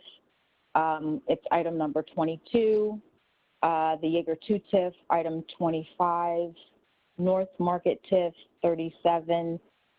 Marriott AC number 29, and the Vine Area TIF 1, number 56. And all of those TIFs will show that they were new. And I grouped all of those TIFs together because they were created as part of a larger economic development deal to support sites undergoing redevelopment in the Arena District. These 5 TIFs will, at full build out, expect to add up to 500,000 square feet of commercial office in the Arena District that will generate up to 2,200 new jobs and an additional $5 million in annual city income tax revenue. The first project out of these 5 TIFs created in the Arena District last year is the redevelopment of the Hamilton Parker site. It is specifically, it's the Vine Area number 1 TIF. That is item number 56. This project is currently under construction. It will include apartments, parking garage, 130,000 square feet of office, of which 80,000 square feet will be occupied by Chipotle for its office support functions. This project, the Vine Phase 1, is expected to be completed by the end of 2021. Also, as part of these group of TIFs is the Marriott AC TIF, which is currently under construction and expected to open in early 2021. To provide a high-level overview of the performance of all of the Columbus School District TIFs, the projected 30-year private investment for all of the Columbus School District TIFs, $2,280,209 in total estimated private investment for the Columbus School TIFs. As of 2019, $2,971,478,493 in private investment had been attained. Cumulative service payments into all the Columbus Schools TIFs as of the end of 2019, $194,587,079. Cumulative expenditure.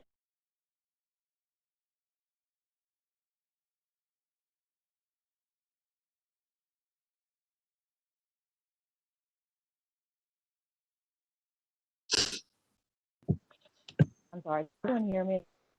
We lost you there in that report, but if you could go in from that one, that'd be great. Sure. The cumulative payment into the school group of TIFs, $190,587,079 as of the end of 2019. Cumulative expenditure paid out of all those TIFs, $156,949,039. In 2019, total service payments deposited into the Columbus Schools group of TIFs, $23,106,415, and expenditures paid out of the TIFs as of the 2019, $23,597,097.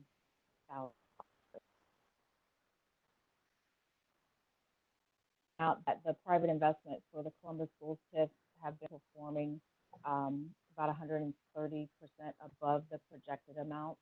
Some major projects paid for with TIF revenues in this group of TIFs last year was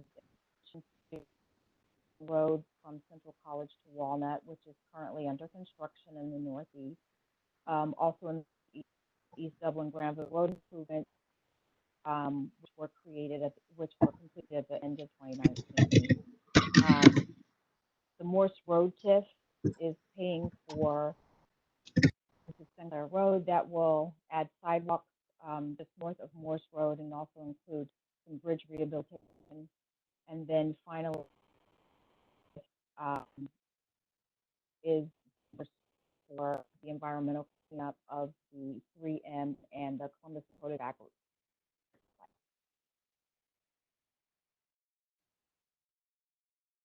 And that's all I have for a high-level overview of the Columbus School. Are there any questions that anyone has?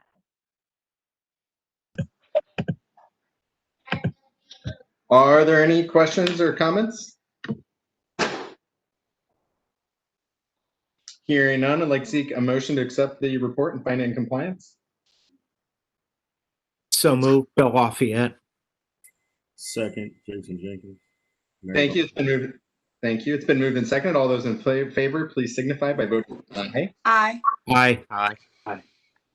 Same sign for any opposition and any abstentions. Thank you all. The report is accepted. And now we will move to the CRA report review. We will review and vote on the status of the CRA abatement reports for tax year 2019.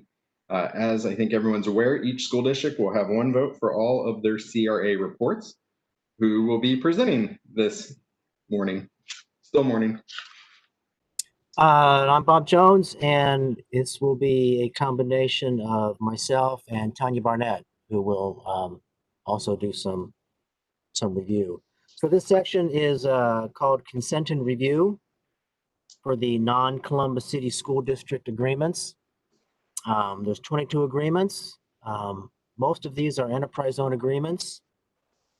And I'd like to draw your attention to the document called Consent Agenda, which was in your packet. Columbus Tax Incentive Review Council Consent Agenda. There are 10 agreements that are non-Columbus City School District consent agreements here. And all of the following are considered to be in compliance with the terms within each agreement. And we're going to recommend that each group of agreements within each school district be continued. And so the first two are within the Gahanna Jefferson City School District. There are two agreements. It's the Airside 4 LLC agreement and Airside 5 LLC agreement. And Airside 4 is the future, which means they're still within their job creation commitment. Airside 5 was brand new in 2019. And so we'd like to present these two agreements as being in full compliance. These are also shown, I don't have the numbers for these on the project status report, but all the information related to these two agreements is shown on the project status report under the Hilliard City School District. So the city's recommendation is to continue. Thank you for the report and recommendation. Are there any questions or comments? Hearing none, is there a motion to accept the CRA report and find it in compliance? So moved. Molly Petiti, Columbus Auditor's Office. Second, Andrew Dyer, City Council. Thank you. It's been moved and seconded. All those in favor, please signify by voting aye. Aye. Aye. Aye. Same sign for any opposition and any abstentions. Hearing none, the report is accepted. Next, we'll move to the Hilliard City School District CRA. Yeah, for Hilliard, there was 5. Excuse me, I got to make some notes. There were 5 agreements on the consent agenda under the Hilliard City School District. Allied Mineral Products, Ball Metal Food Container, Columbus Industrial Owner, Microelectronics, and United Parcel Service. All of these agreements were considered to be within full compliance with the terms of their agreements. 3, Ball Metal, Columbus Industrial, and UPS are considered future. That means they are still within either their project build-out windows or their job creation windows. Be that as it may, they were considered to be in full compliance with the terms of their agreement at this stage, and the city staff recommends that these 5 agreements be continued. Thank you for the report and recommendation. All those in favor, or sorry, give me a quick second. Looking for a motion for acceptance of the report. Brian Wilson, Hilliard City Schools, so moved. Thank you. It's been moved and seconded. All those in favor, please signify by voting aye. Aye. Aye. Any opposition? Any abstentions? Hearing none, the report is accepted. Next, we'll move to the Southwestern City School District presentation. Yes, before we move to that, could I get a clarification on which Turk member seconded that motion for Hilliard? That was me, Bill. Okay, I think. thank you, Bill. Okay, on the Southwestern City School District consent agenda, there are two agreements. Jana Holdings and Acorn Distributors and MSC Industrial Direct Company. Jana is future. They are still within their job creation timeframe. These are both within their commitments. They're fully compliant at this stage, and the city recommends that these two agreements be continued. Thank you for the report and recommendation. Are there any questions or comments? Hearing no further review, I'd like to seek a motion to accept the CRA report and find it in compliance. Hugh Garside, Southwestern City Schools, motion to approve.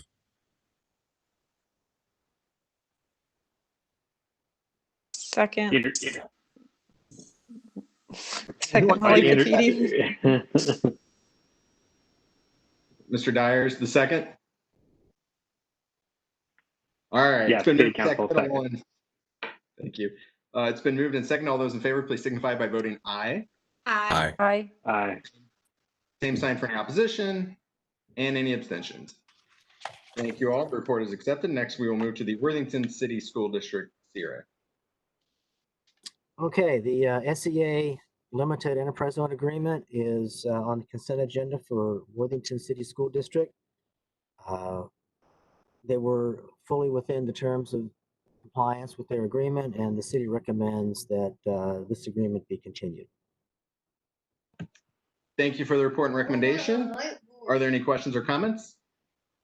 Hearing none, is there a motion to accept the report?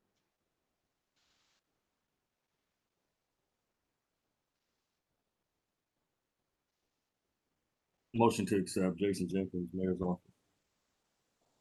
And a second.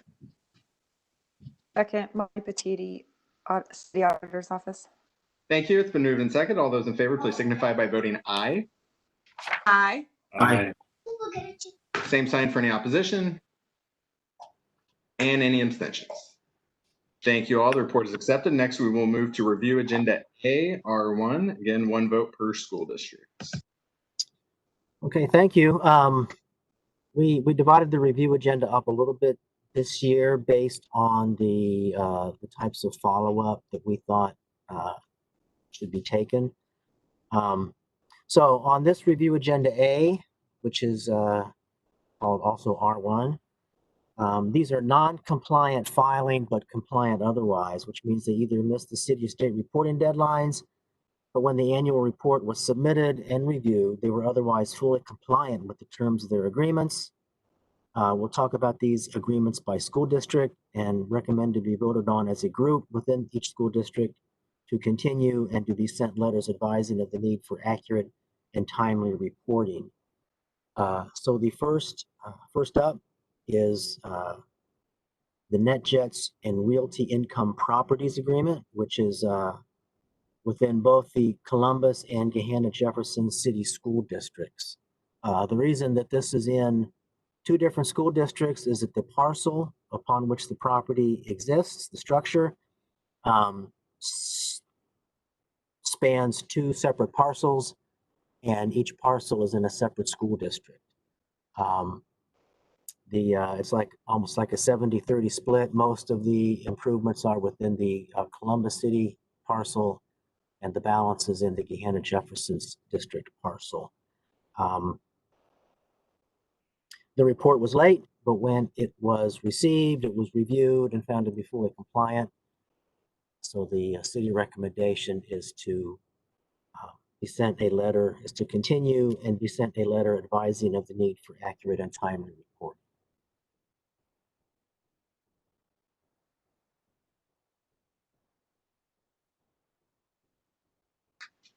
Are there any questions or comments?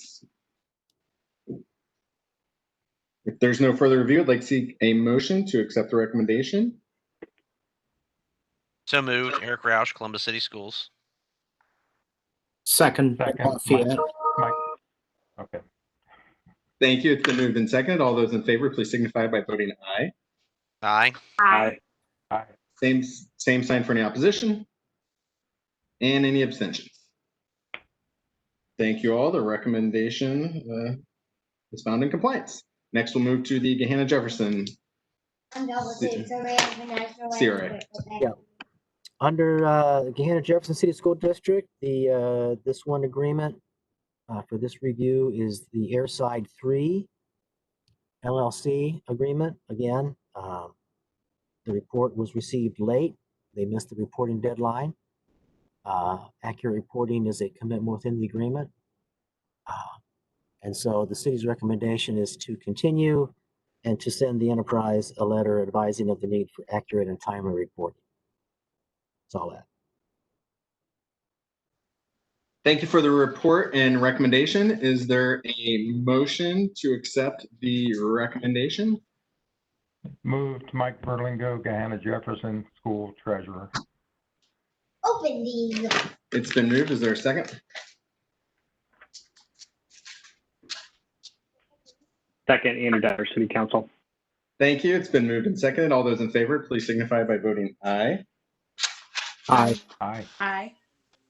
Same sign for any opposition and any abstentions. Thank you. The report and recommendation is found in compliance. Next, we'll move to Hamilton Local School District, CRA. Okay, the one enterprise zone agreement under the within the Hamilton Local School District is Pinchel and Company. It was a new agreement. They reported late, but otherwise, when they did report, they were found to be in full compliance with the terms of their agreement up to that point. So the city's recommendation, again, is to continue and be sent a letter advising of the need for accurate and timely reporting. Thank you for the report and recommendation. Are there any questions or comments? Hearing no further review, I'd like to seek a motion to accept the report and recommendation and find it in compliance. So moved, Bill Lafayette.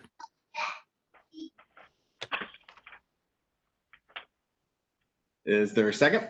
Second, Molly Patiti. Thank you. It's been moved and seconded. All those in favor, please signify by voting aye. Aye. Aye. Same sign for any opposition and any abstention. Thank you. The report is accepted. Next, we'll move to the Hilliard City School District, CRA. Okay, within the Hilliard City School District, there was one enterprise zone agreement on review agenda A, PEDC Property Management, which is also known as Kimball Midwest.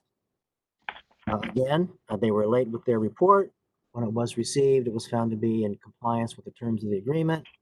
City recommendation is to continue and send the enterprise a letter advising of the need for accurate and timely reporting. Thank you for the report and recommendation. Are there any questions or comments? Hearing none, no further review. I'd like to seek a motion to accept the report and find it in compliance. Motion. Motion, Andrew Dyer, City Council. Second, Jason Jenkins, Mayor's Office. Thank you. It's moved and seconded. All those in favor, please signify by voting aye. Aye. Aye. Same sign for any opposition and any abstentions. Thank you all. The report is approved. Next, we will move to review agenda B, R2, again, 1 vote per school district.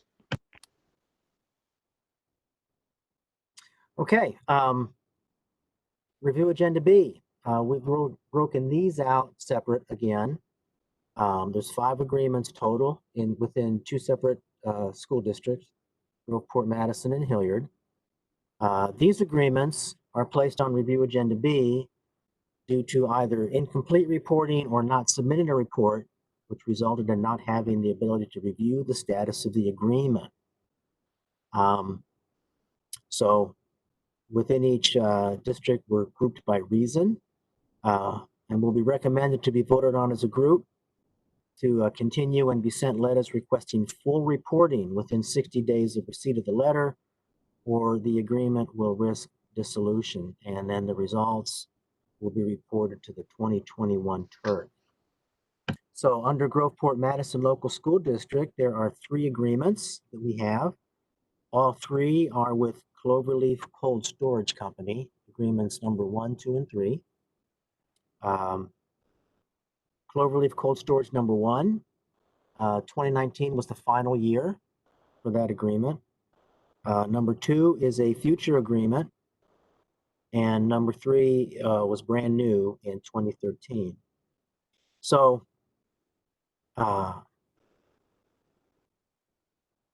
numbers 2 and 3, actually, this is the second year that they have not submitted a report by the time the Turk convened for both number 1 and number 2, and this was a first year for number 3. So what we would like to do is just request, send a letter regarding each one, requesting a full report. The recommendation is to allow Cloverleaf Cold Storage number 1 to have expired because it finished up in 2019. But for agreements number 2 and 3, as this is the second year of the do not report for number 2, to request a report within 60 days. But if no report is received within 60 days for number 2, that we will dissolve the agreement. And for number 3, because it's new this year, that if they don't report next cycle, then we would recommend that we would dissolve it at that point in time. But that's a future action. But we're kind of looking forward. We've reached out to Cloverleaf, which is now Americold, the parent company, requesting full reporting. We've made several attempts here, and we've received no response yet, but we would like to have the opportunity to review a report. So that's why we've made those recommendations to send letters requesting full reporting within 60 days, or that they would risk dissolution. And then just allowing number 1 to expire. Is there any questions?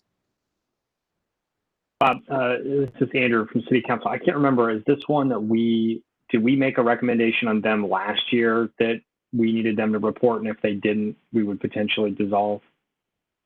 Yes, and they did submit full reports on the first 2 agreements that were in place, and when the reports were received, they were in full compliance. I have a question, Bill. I'm just wondering if they report and they're not in compliance, what happens? We would report those results to the 2021 Turk, and if there's a situation where they were out of compliance, if they were still out of compliance for the report year 2020, we would certainly report on that. If they reported and they were fully within being compliant, we would report back either way to the 2021 Turk, no matter what the situation might be. A question, Felicia Drummy here, Groveport, Madison. If they are habitually late with their report, are there any penalties other than the threat of, the agreement being eliminated? Yes, we've worded the recommendation to risk dissolution because that's pretty strong language. It's normally the letters that go out, they're we try to be not to be nasty, but we want to be firm. And there are several things that either the Turk or the city can do with an agreement. If a let's say an agreement is habitually late, or they're not getting their job numbers, or there might be some other situation that really cannot be rectified, the Turk can recommend that the term of the abatement be lessened. It can be reduced by a year or 2, or the percentage abatement term can be lessened from 75% or whatever it is down to, say, a lower number. Beginning with whatever tax year that they would decide to do that with. Those are some things that can be done with, say, problematic agreements, or in the case where something is if they've never reported, or they didn't do the project. We've had those where the project never happened, but there's an agreement in place. Then, we've been instructed to dissolve the agreement. So there's several different things that can be done. We always like to take as much time and as much effort as we can to work with the particular company to find out what the situation is. But if it comes to the point where there's just no communication, there's no response, there's nothing back from the company, then the final solution would be to dissolve the agreement. Bob, do you recall in prior years, was Cloverleaf under the old management also late with their reports? Because I can understand where they've had a change in ownership, it might be late, in that year of transition. But I wonder if that is their MO. In 2018, when they were late, they were in the process of being purchased by this Americold company, and there was some, I think, confusion. The operation of Cloverleaf, it's out of Sioux City, Iowa. So they own several cold storage warehouses around. They just happen to have a Columbus operation. And so that management is still in place in Sioux City. So I don't really know what their situation is this year. Some of that confusion may have continued. But when we reported to the 2019 Turk, that was the first year that they had not reported by the Turk. And we always reach out prior to that if they're low on jobs, they didn't report, or there's something, we always reach back out to say, hey, here's the situation. Do you want to try to rectify this before the Turk, or do we go to the Turk like we're doing now with a basically saying we don't have a report to report on, but we want to take the opportunity to get the report from them, give them every opportunity to report.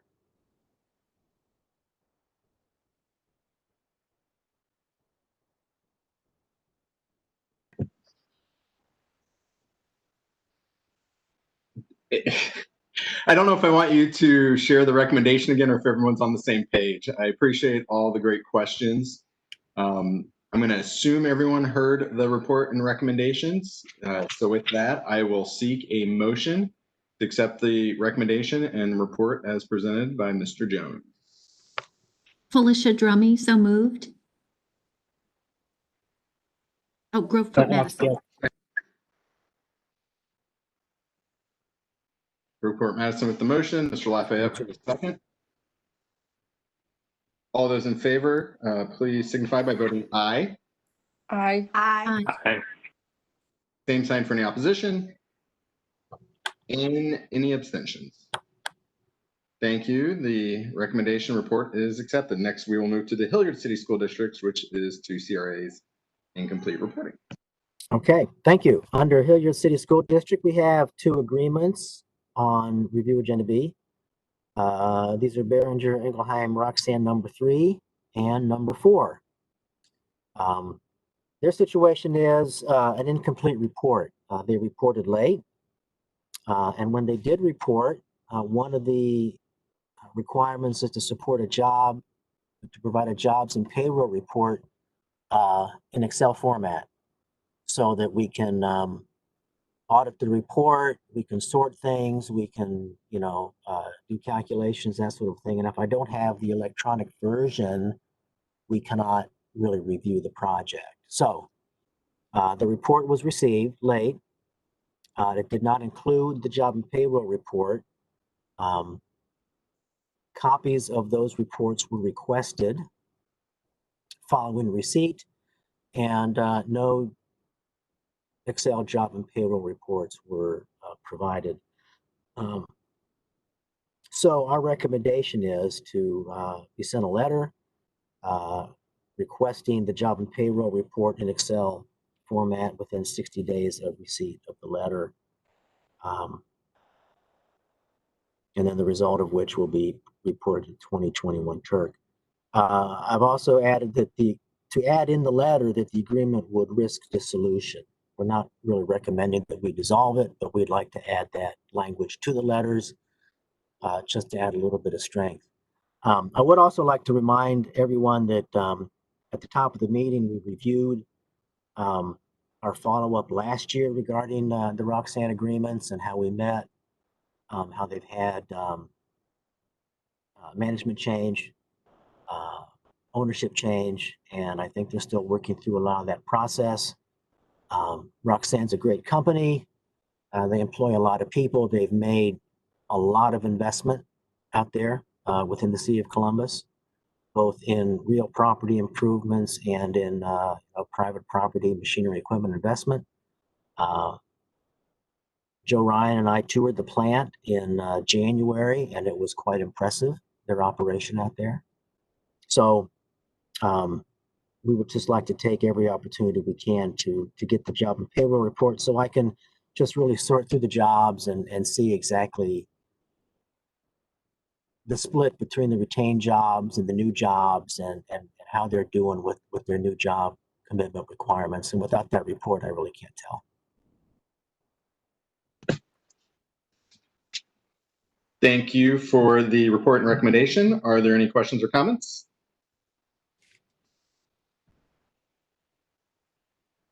Seeing no further review, I'd like to seek a motion to accept the report and recommendation and find it in compliance.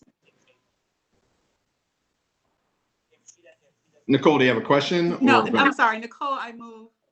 Okay, Nicole with the motion. Is there a second? Second, Andrew Dyer, City Council. It's been moved and seconded. All those in favor, please signify by voting aye. Aye. Aye. Aye.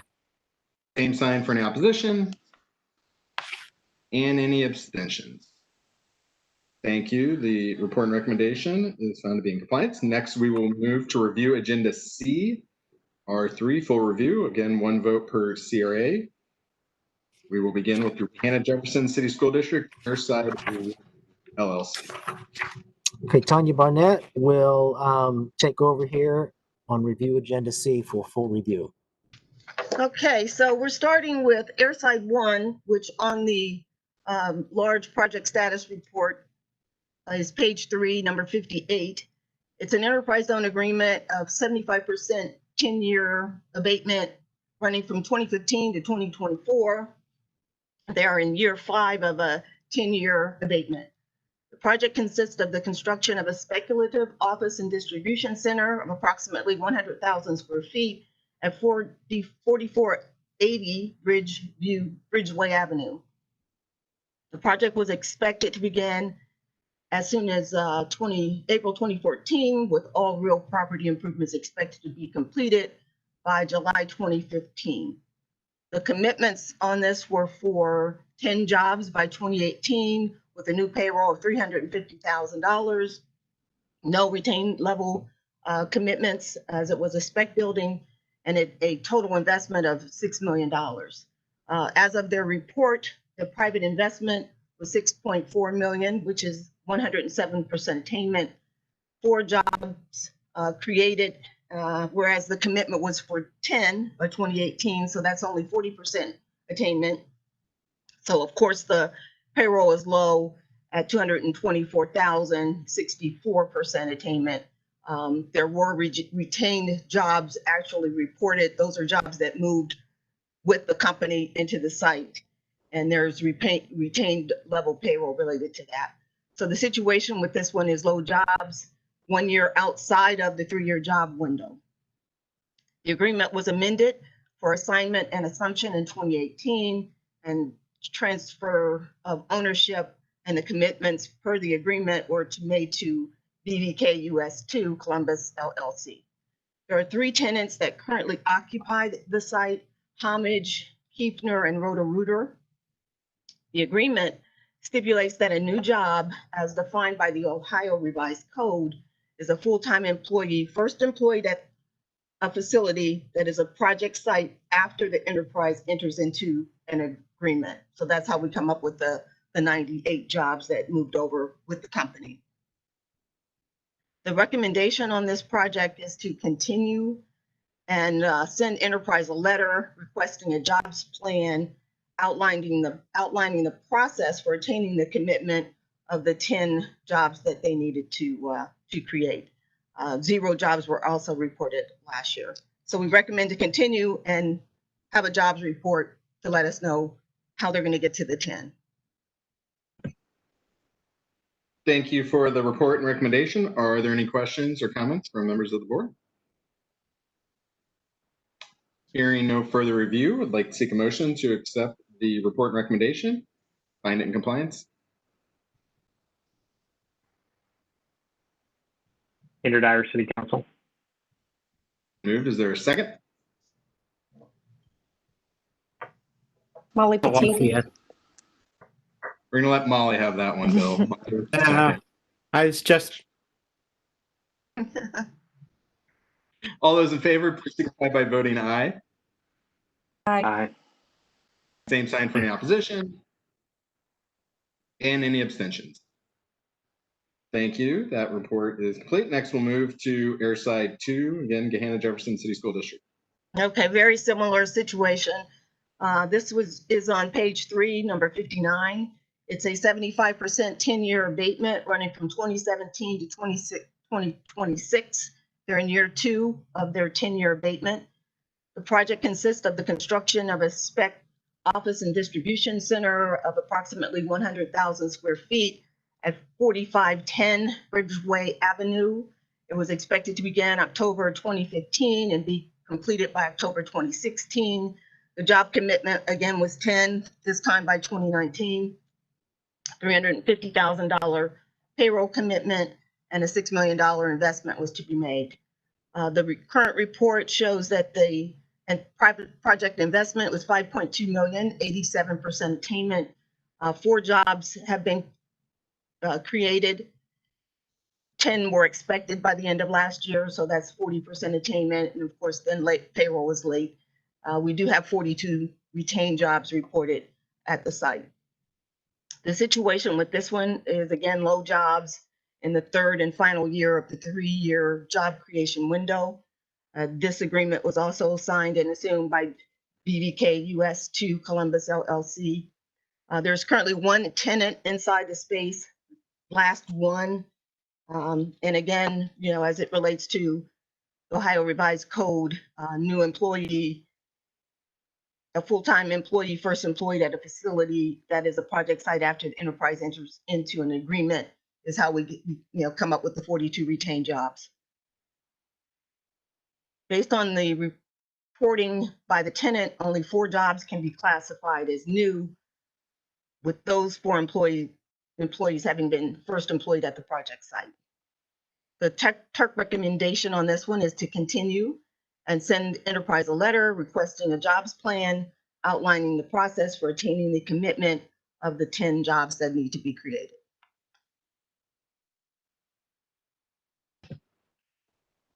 Thank you for the report and recommendation. Are there any questions or comments from members of the board? Hearing none, I'd like to take a motion to accept the report and recommendation and find it in compliance. Jason. Moved. Mike Berlingo. Jason with the motion. Is there a second? Mike Berlingo, Gahanna Schools. Thank you. It's been moved and seconded. All those in favor, please signify by voting aye.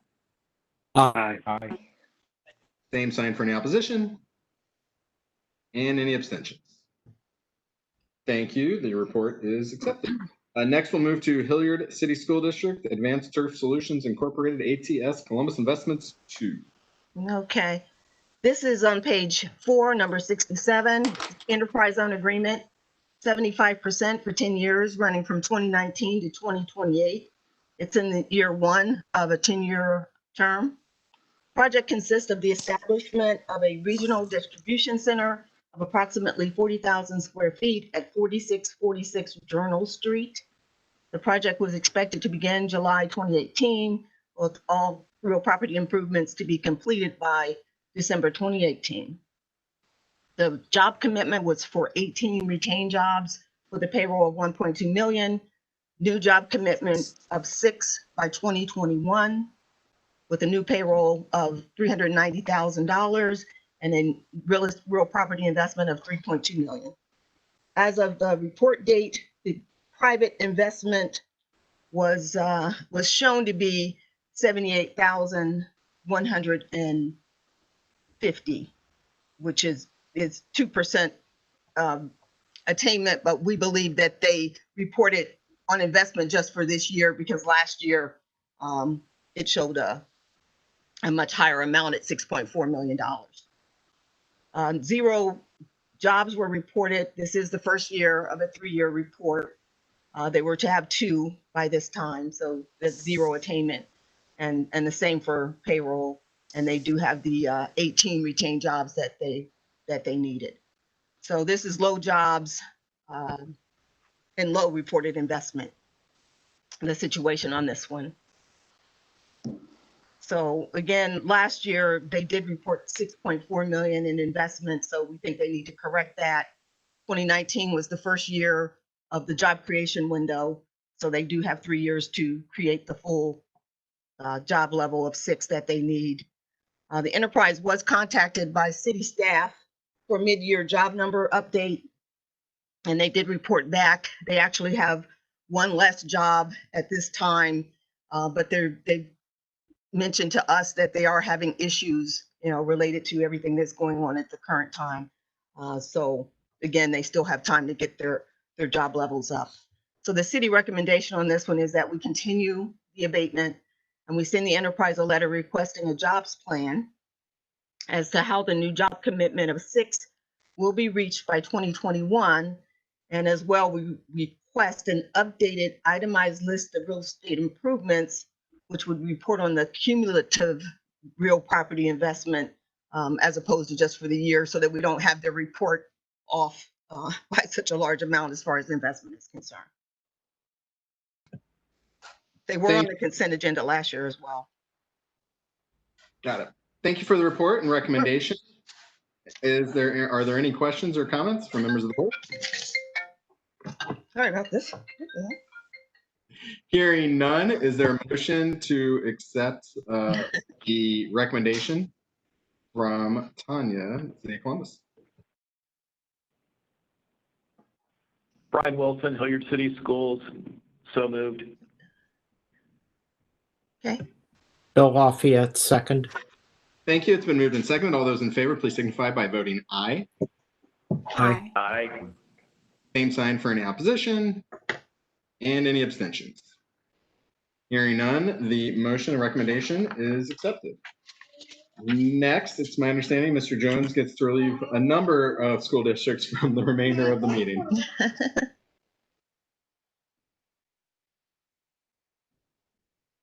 Yeah, so from this point on, we are going to focus solely on projects within the Columbus City School District. So all of our friends at our neighboring school districts can feel free to leave the meeting at this time. It's good to have you. And thank you all. Go ahead, Bob. No, you go ahead. I was just jumping ahead. With that, we are now going to review and vote on the status of the CRA reports for the Columbus City School District only. It sounds like Mr. Jones may be doing the presentation, and with that, I will have you begin with the consent agenda report of 19 CRA agreements, which will be 1 vote. Okay, so consent and review again for the Columbus City School District. There's a total of 56 agreements during 2019 within the Columbus City School District. First up is the agreements on the consent agenda. There were 19 agreements that are shown on the consent agenda, numbered 1 through 19 at the top. Agreements are placed on the consent agenda list if they are meeting or exceeding the commitments within the agreements. And these agreements are recommended to be voted on as a group to continue. All of the reporting information on these agreements are shown on the project status report. If there would happen to be any questions on any of those. And if not, the city recommends that these 19 agreements be voted on as being in full compliance with the terms of the agreements and that they be continued. Thank you for the report and recommendation. Are there any questions or comments from members of the board? Hi, this is Nicole. I just want to make sure when we're grouping these, I don't know if there's any nationwide projects that are included in this particular grouping. No.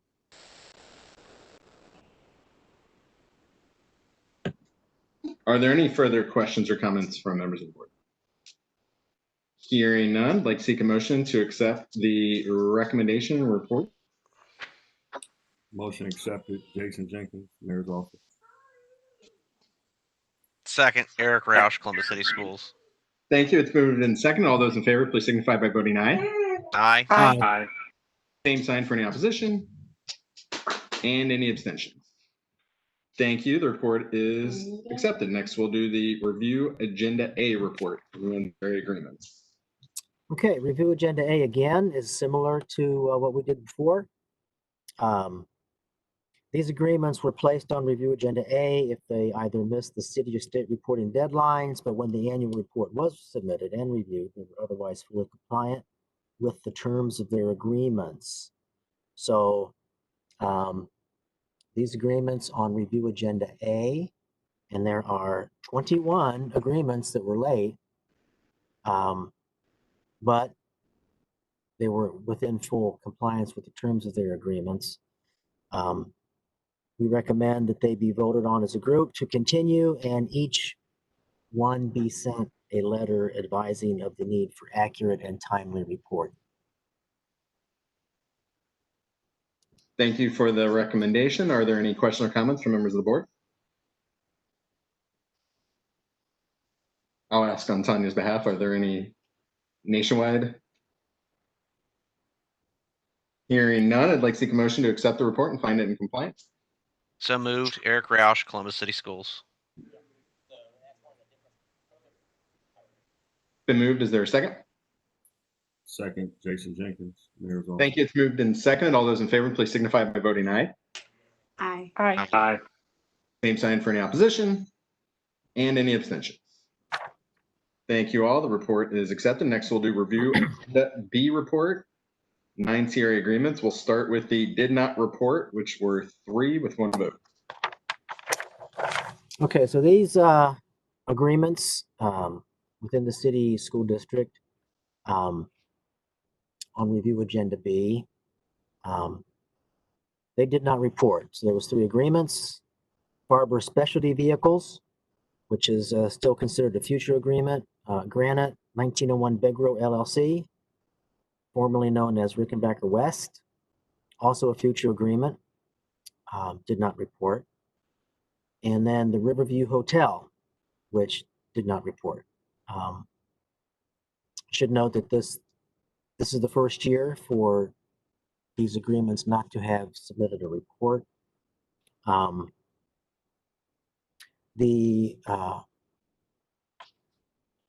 would like to follow up with about Farber Specialty Vehicles. They were on review last year. They had some reporting issues, and I reviewed them earlier in the meeting. They have indicated to us that they are going to send the city a letter requesting the agreement be dissolved. It was sort of a multi-phase project. They were going to do some rehab on an existing structure and then do some new construction at that site. They've decided not to do the new construction part. They've completed the rehab portion, but their investment in real property improvements on the rehab was, I think, less than $500,000. And they don't foresee any real enough foregone tax benefit to move ahead with the agreement. They're not going to be able to meet the commitments of the agreement as written, and they're going to request that the agreement be dissolved. The other 2, Granite and Riverview, it's the first year they've not reported. On the Granite, Begro CRA in the Rickenbacker area, it was recently amended for assignment and assumption, so it's under new ownership, and I'd had communication with the new owners on how to report what was needed. a lot of communication back and forth, but they never submitted a report. And then Riverview Hotel, they've always reported, and they've always been in full compliance with a lot of new jobs. And so I just think there's just been a disconnect with not reporting. So our recommendation for, actually, I think there's probably going to have to be two separate recommendations. The first recommendation on Granite and Riverview is to request full reporting within 60 days of receipt of the letter. And then if we don't, that the agreement would risk dissolution, but we want to get a report from them to see what's going on. So I think that would be the first recommendation on those two. And on Farber, I think the recommendation would be to, we should probably request that letter of dissolution that they had said they were going to send to us, because we expect to dissolve that one. It's kind of convoluted, but that's what we got. That's what we do here. So with those recommendations, thank you for the report. Are there any questions or comments, Mr. Dyer? Yeah, Bob, just a quick question. So let's say that we do the dissolution piece, and then they come back and say, wait a minute, never mind. We've changed our attitude a little bit. We no longer want to dissolve. We have our recommendation is saying basically dissolving, because they're going to be sending us a letter asking for dissolution. If that letter doesn't come, then what does that do for the Turk's decision? Well, if the Turk recommended to dissolve and City Council passed a resolution accepting that recommendation, we would have no other option than to dissolve the agreement. In this instance, we're sort of in the in-between on this. Our thought a year ago was that we would probably dissolve the agreement because it looked like they weren't going to move ahead. Actually, operation at Farber Specialty has transferred from like the father to the son, and they just didn't know how much they wanted to bite off on this new expansion. And it turns out that they've told us they don't want to move forward, which is why I don't think we should recommend to the Turk that the Turk recommend to dissolve the agreement. I just think we need to send a letter to them communicating the fact that the Turk has reviewed. We understand that they're going to request to dissolve the agreement, and that we formally request that letter be submitted to the city if it hasn't already been submitted by that time. And then I guess if the Turk would so desire, you could say, and if not, then if we never get a letter, then we would dissolve the agreement. Once we dissolve the agreement, we really can't go back. And the agreement's done. So do we want to recommend dissolution pending receipt of the letter?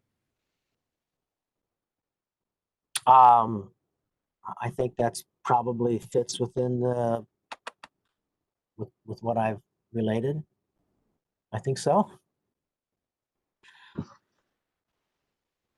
Are there any other questions or comments from members of the board? Hearing none, I will then seek two different votes, two different motions. The first is on the Granite Riverview recommendation. Is there a motion in support of the city's recommendation?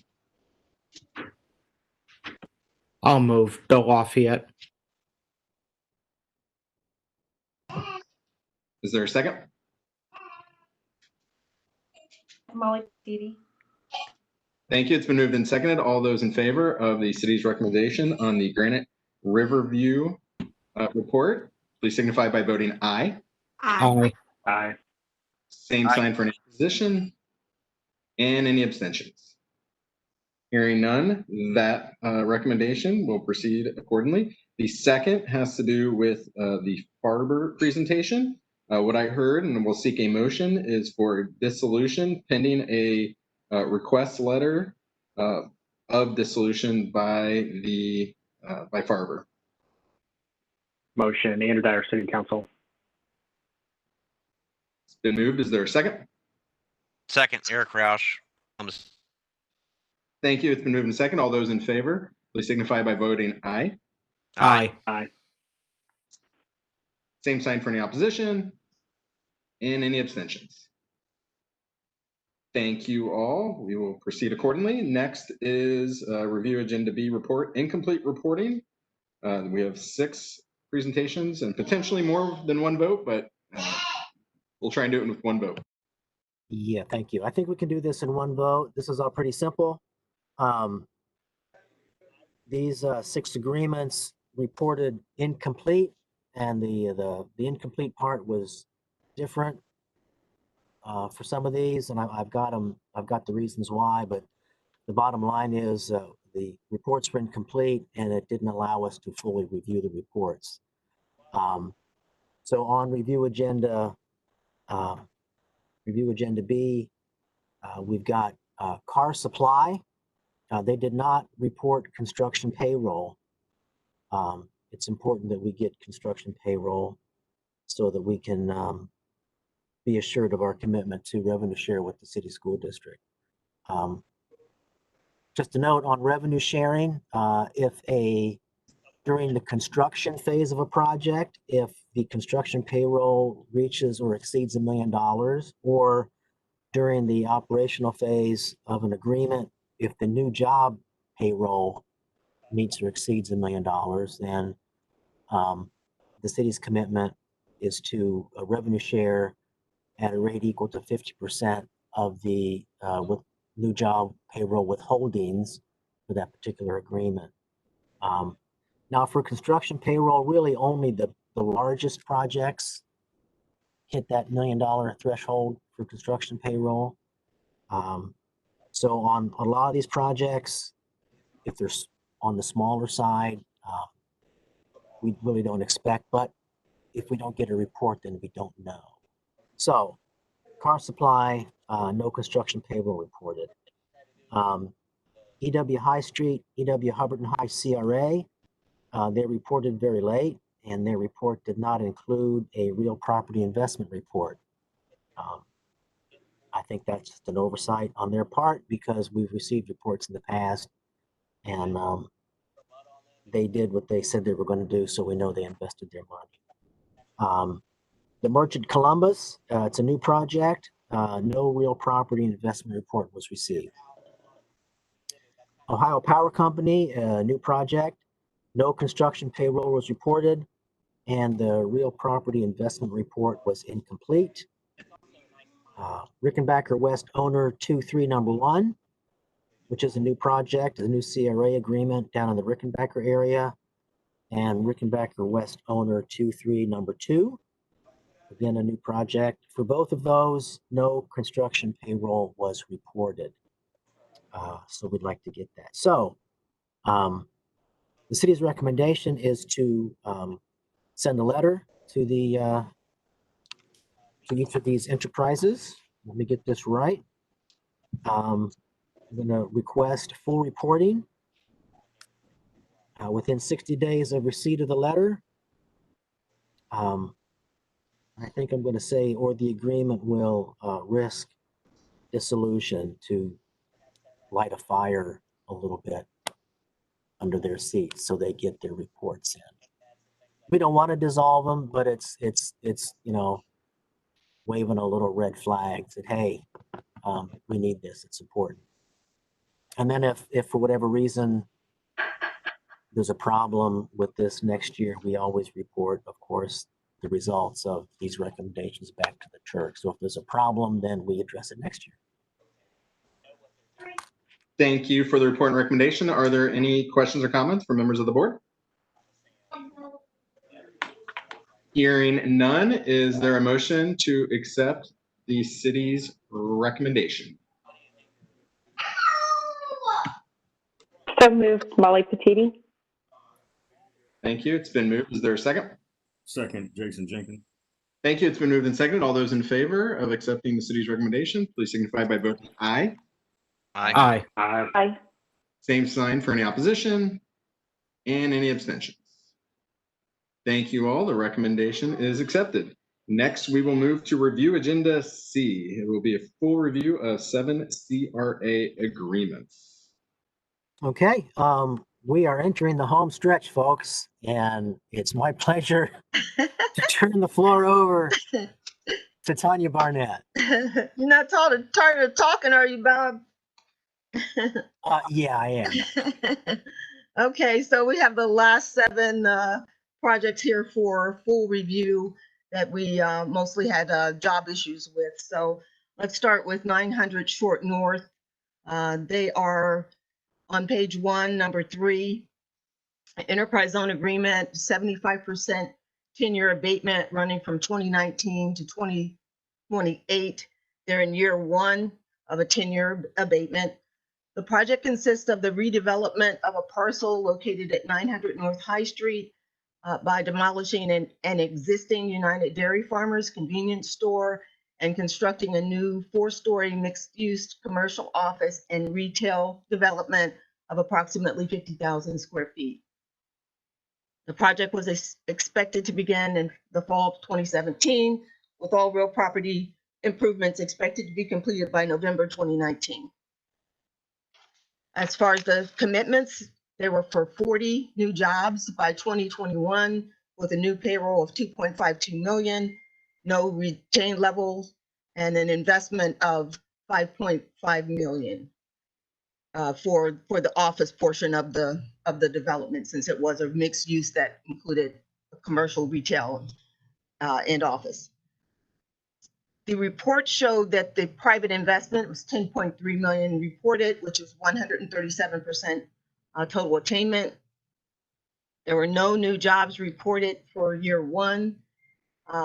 Year 1 new creation commitment was for 10 jobs by 2019, the first year of the 3-year window. So of course there was no retained payroll, and 2 retained jobs were reported. The situation is low jobs. 2019 was the first year of the 3-year window. The only tenant at the project site during 2019 was Serendipity Labs. The future tenant, Klarna, has leased the balance of the available space, but had not built out that space and so had not yet relocated to the project site. Last year, this was on the consent agenda for the new construction payroll. The city recommendation is to continue and send Enterprise a letter requesting a jobs plan outlining the process for attaining 4 newly created jobs by 2021, and also to provide a commercial space-only private investment number. Thank you for the report and recommendation. Are there any questions or comments from members of the board? Hearing none, is there a motion to accept the recommendation? Motion, So Andrew Dyer, moved, City Molly Council. Petiti. I didn't hear who the first, and I'll have Molly be my second. Who was the first motion? Dyer, City Council. Thank you, Mr. Dyer. Molly, thank you for the second. All those in favor, please signify by voting aye. Aye. Aye. Same sign for any opposition and any need for abstentions. Thank you all. The recommendation is accepted. Next, we will move to the Bruner Building LLC. Okay, that's on page 1, number 8, enterprise zone agreement of 75% for 10 years, running from 2018 to 2027. They're in year 2 of a 10-year abatement. The project consists of the establishment of new Class A office space consisting of 11,510 square feet at 930 and 940 North High Street. The total project involves a total investment of 12.64 million to construct a 6-story, 71,000 total square foot mixed-use facility. The commitment on this was for 4 jobs by 2020 with a payroll of $160,000. And as far as the commercial portion, a $1.9 million total investment. As of the current reporting period, the private investment of 15.5, which is likely the total investment, was 123% attainment. One eligible job was reported. They are in year 2 of the 3-year window. One job puts them at 33% attainment with a payroll of around $70,000, about 58% attainment. The situation is low jobs on this one.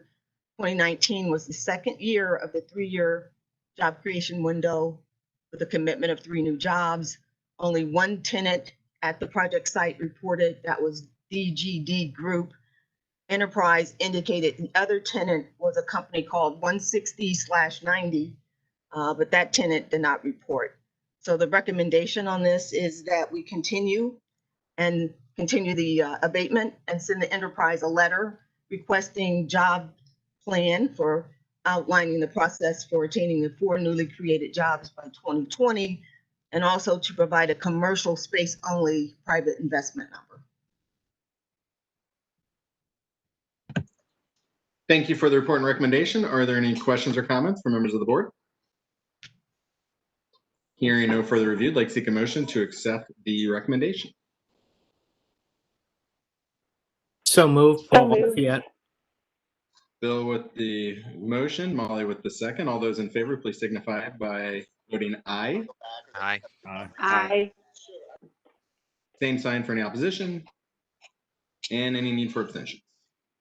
Thank you. The recommendation is accepted. Next, we'll move to the Claris Ventures LLC, Claris Solutions LLC, Claris Partners LLC CRA. Okay, this is on page 1, number 11. It's an enterprise zone agreement of 75% for 10 years, running from 2016 to 2025. It's year 4 of a 10-year abatement. The project involves the renovation of an existing approximately 20,000 square foot facility. It was expected to begin in 2014 with all real property improvements to be completed by July 2015.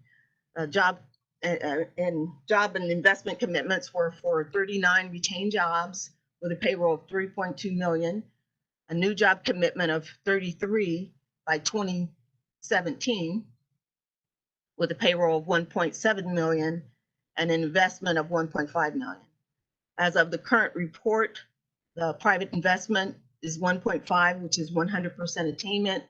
They have 9 eligible jobs reported out of the 33 commitment. That's a 27% attainment level. And of course, payroll level is low then too at 35% attainment, $613,000. They do have the 39 retained positions. And I would just like to mention there are more jobs at the site. They do have 29 part-time jobs, but they're not eligible because we only count the full-time. So low jobs is a situation with this. This agreement was on the full agenda at the 2019 Turk, and the recommendation and city follow-up was provided within the previous information that Bob gave. The similar situation exists for this year, as has existed in previous years. Low end of year job numbers following what was a positive mid-year report presented at the Turk. The report for last year was 37 retained, 2 jobs low, and 0 for 2018.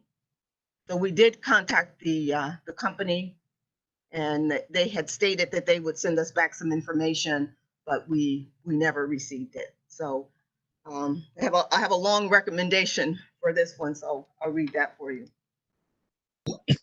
Continue the abatement and send Enterprise a letter requesting that Enterprise, within 60 days of receipt, send a letter to the city requesting that the agreement be amended to add any new additional Claris-related Claris-related job creating entities to the agreement, if there are any, and also to indicate a suitable, attainable end-of-year new job commitment so that the agreement might be amended during the 4th quarter of this year prior to the next reporting cycle. Thank you for the report and recommendation. Are there any questions or comments from members of the board? I have a couple quick questions, maybe I think more so questions than comments. I think that haven't we done this the last couple of times asked them to amend and encourage them to do so.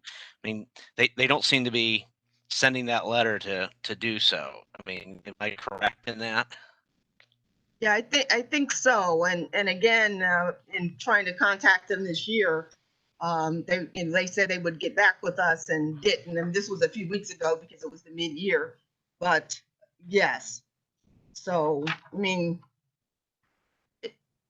as Bob had said earlier, we like to give them every chance, but not sure what's happening here.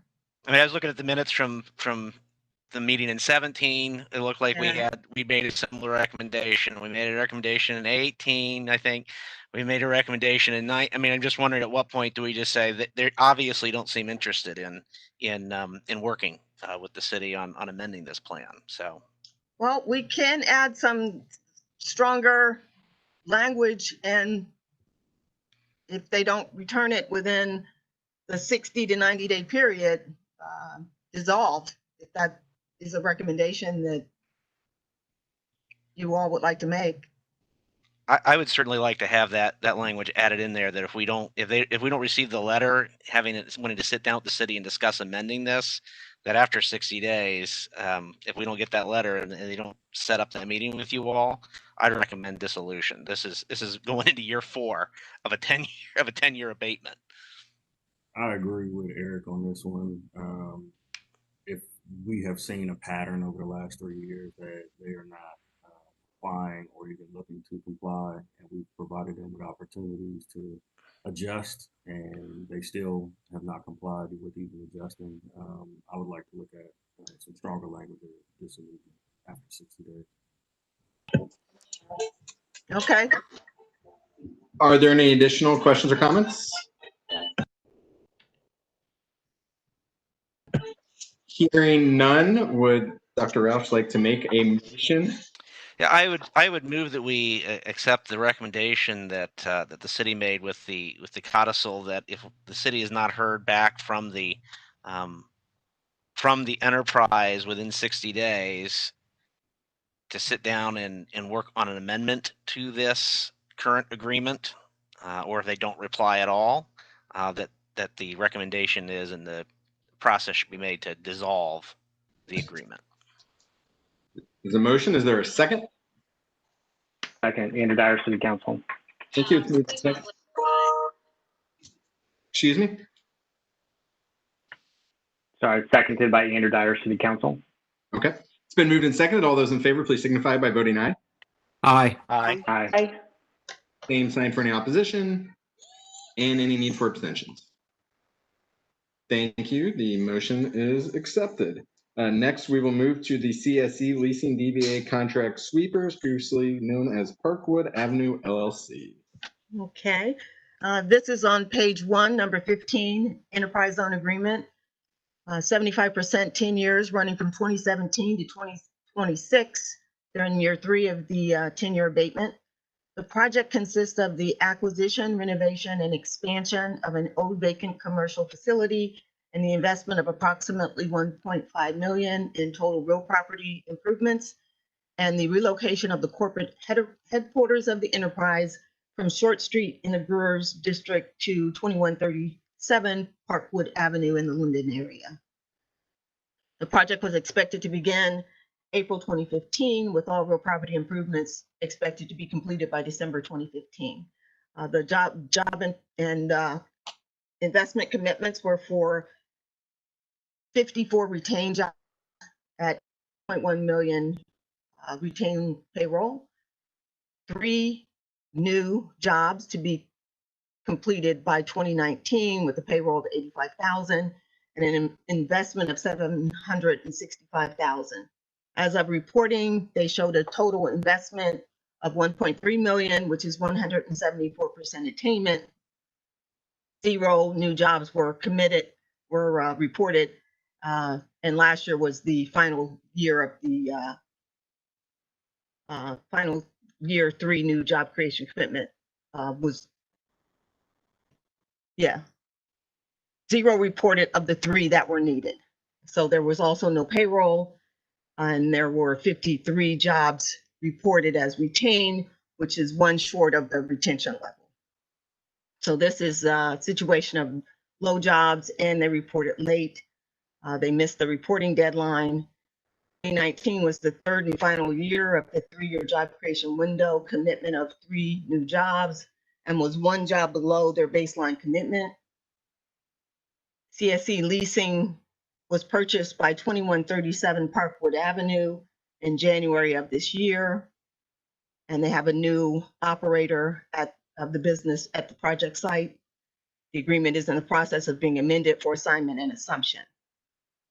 They were contacted for mid-year job number updates, and they stated that the job count of personnel working out of the 2137 Parkwood site on June 30, 2020 was 61 full-time employees, and that they're looking to add 4 to 5 people, a night parking lot sweeper operator and a mechanic.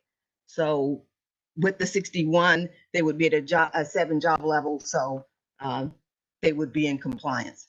Our recommendation is that we continue the abatement, accept the mid-year updated job numbers as being in compliance with the terms of the agreement, but then to also send Enterprise a letter reminding them of the importance of accurate and timely reporting.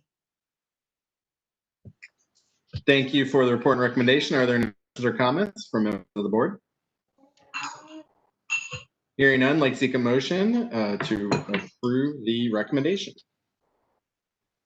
Jason Jenkins, the mayor's office, I approve. There's a motion. Is there a second? Molly Petiti. Thank you. It's been moved in second. All those in favor, please signify by voting aye. Aye. Same sign for any opposition and any abstention. Thank you. The recommendation is accepted. Next, we will move to KDL Properties LLC, Fortner Upholsteries Incorporated. Okay, that's on page 1, number 20, enterprise zone agreement, 75% through 10 years, running from 2019 to 2028. They're in year 1 of 10. The project consists of the renovation and consolidation of operations into a headquarters and manufacturing facility of approximately 209,000 square feet at 2050 to 2060 South High Street. The project was expected to begin in May of 2018 with all real property improvements to be completed by May of 2019. The commitment levels were for 37 retained positions at 1.86 million, new job commitment of 6 new jobs by 2021 with a new payroll of 237,000 and an investment of 2.3 million. As of reporting, the private investment was 600,000, which is a low attainment level. 0 eligible jobs were reported. This is year 1. New job creation commitment is 1 new job by 2019, the first year of the 3-year job creation window. So there's no payroll reported. There are 33 jobs that were retained, which is 4 short of the retention level. So this is low jobs reported and late. The enterprise missed the city reporting deadline. 2019 was the first year of the 3-year job creation window with a commitment of 1 new job while retaining the baseline commitment. The enterprise was contacted by city staff for a mid-year number update. They said that the reporting was wrong. There should have been 37, that they believed that they didn't have the management people in there and that they were doing job reporting as is required by Jobs Ohio. So we'll have to check into that and see what their numbers are and their verification of that, but that's what they told us at that point. So they're also with this is the issue that correspondence made with the Franklin County Auditor during the 4th quarter of 2019 and the 1st quarter of 2020 showed that the following the submission of the DTE 24 by the enterprise to the county auditor, it was indicated that there was no increase in value to the property due in large part to a board of revision based increase in value based on the purchase price of the property And so there will be no foregone tax benefit to the enterprise. So they have been made aware of that. I think we actually had a meeting with them to go over this. So we can, we can vote to continue the abatement and see if the company wants to dissolve it. But they did report, even though they know that there's no value to them, and we're moving it forward because it's still on our books. The recommendation is to continue, accept the mid-year updated job numbers as being in compliance with the terms of the agreement, but then to also send enterprise a letter reminding them of the importance of accurate and timely reporting. Thank you for the report and recommendation. Are there any questions or comments? Hearing none, is there a motion to accept the recommendation?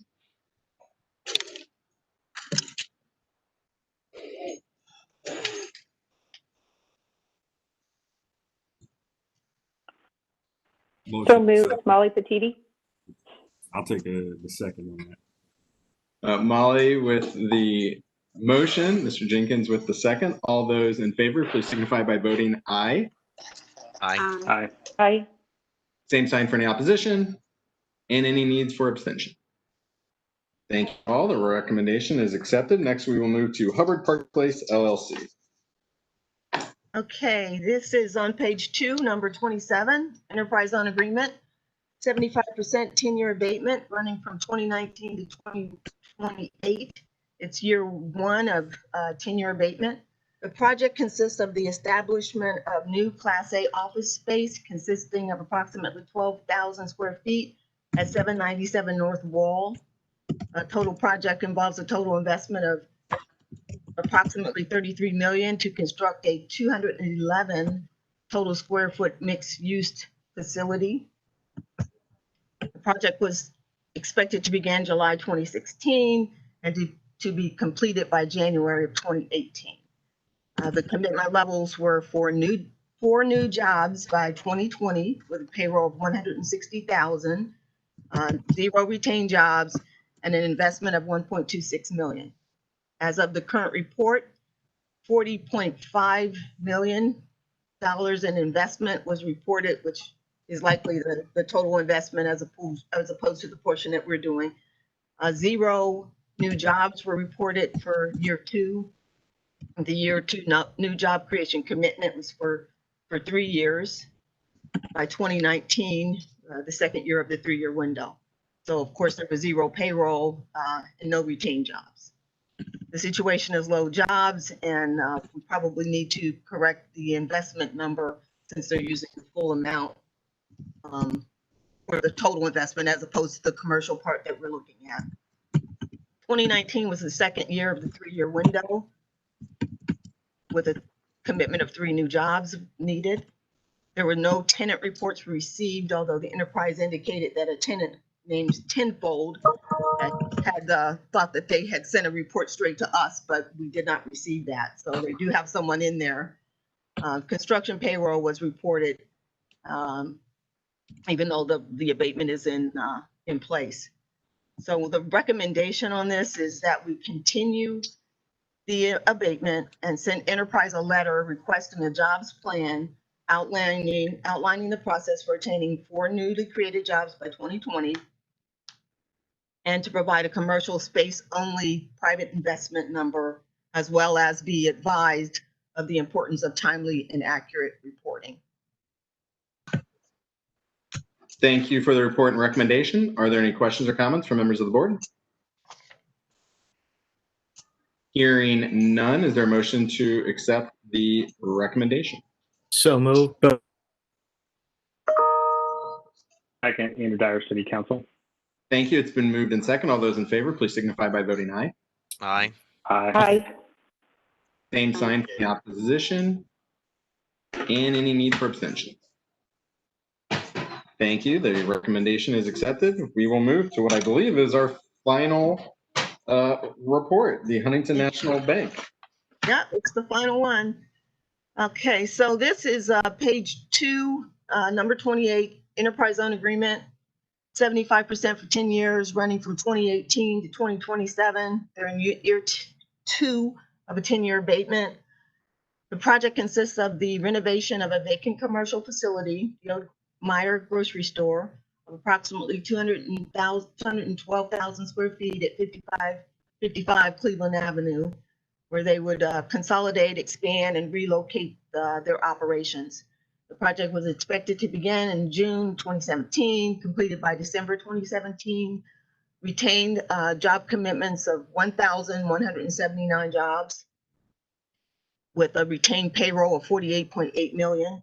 A new job commitment was for 23 jobs by 2020, and the new payroll associated with those 23 jobs to be 1.38 million, an investment of 18 million. As of reporting, the private investment is 29.6 million, which is a 164% attainment. There are 0 jobs reported in this second of the 3-year period. They should have had 15 by now. So there's no new payroll reported. There are 1,082 retained jobs reported, which is 97 jobs short of the retention baseline commitment of 1,179 jobs. So the situation on this one is low jobs, and they reported late. They missed the reporting deadline. 2019 was the second year of the 3-year job creation window commitment of 15 new jobs. And again, they were 97 jobs low on the baseline commitment. So the enterprise was contacted by city staff for a mid-year job number update. They did provide information back to Anthony, but it looked like the same information that we had before. So it didn't provide any new numbers to us at this point. So what we're recommending is that we continue the abatement, and we send the enterprise a letter requesting a jobs plan as to how the baseline employment number will be maintained and how the new job commitment of 23 will be reached, and also remind them of the importance of accurate and timely reporting. It's a heck of a recommendation, but appreciated. Are there any questions or comments from members of the board? Hearing none, I'd like to seek a motion to accept the city's recommendation.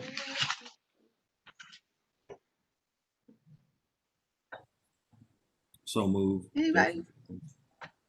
It's been moved. Is there a second?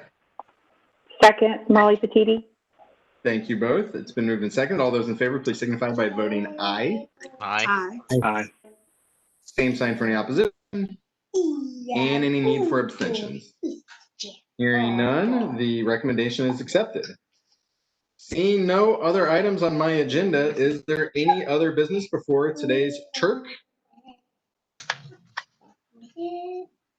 Thank you all for your understanding and some child photo or video bombs. With that, we are adjourned. I hope everyone has a great rest of their Friday and weekend. Thank you. Thank you. Thank you. Thank you, Auditor.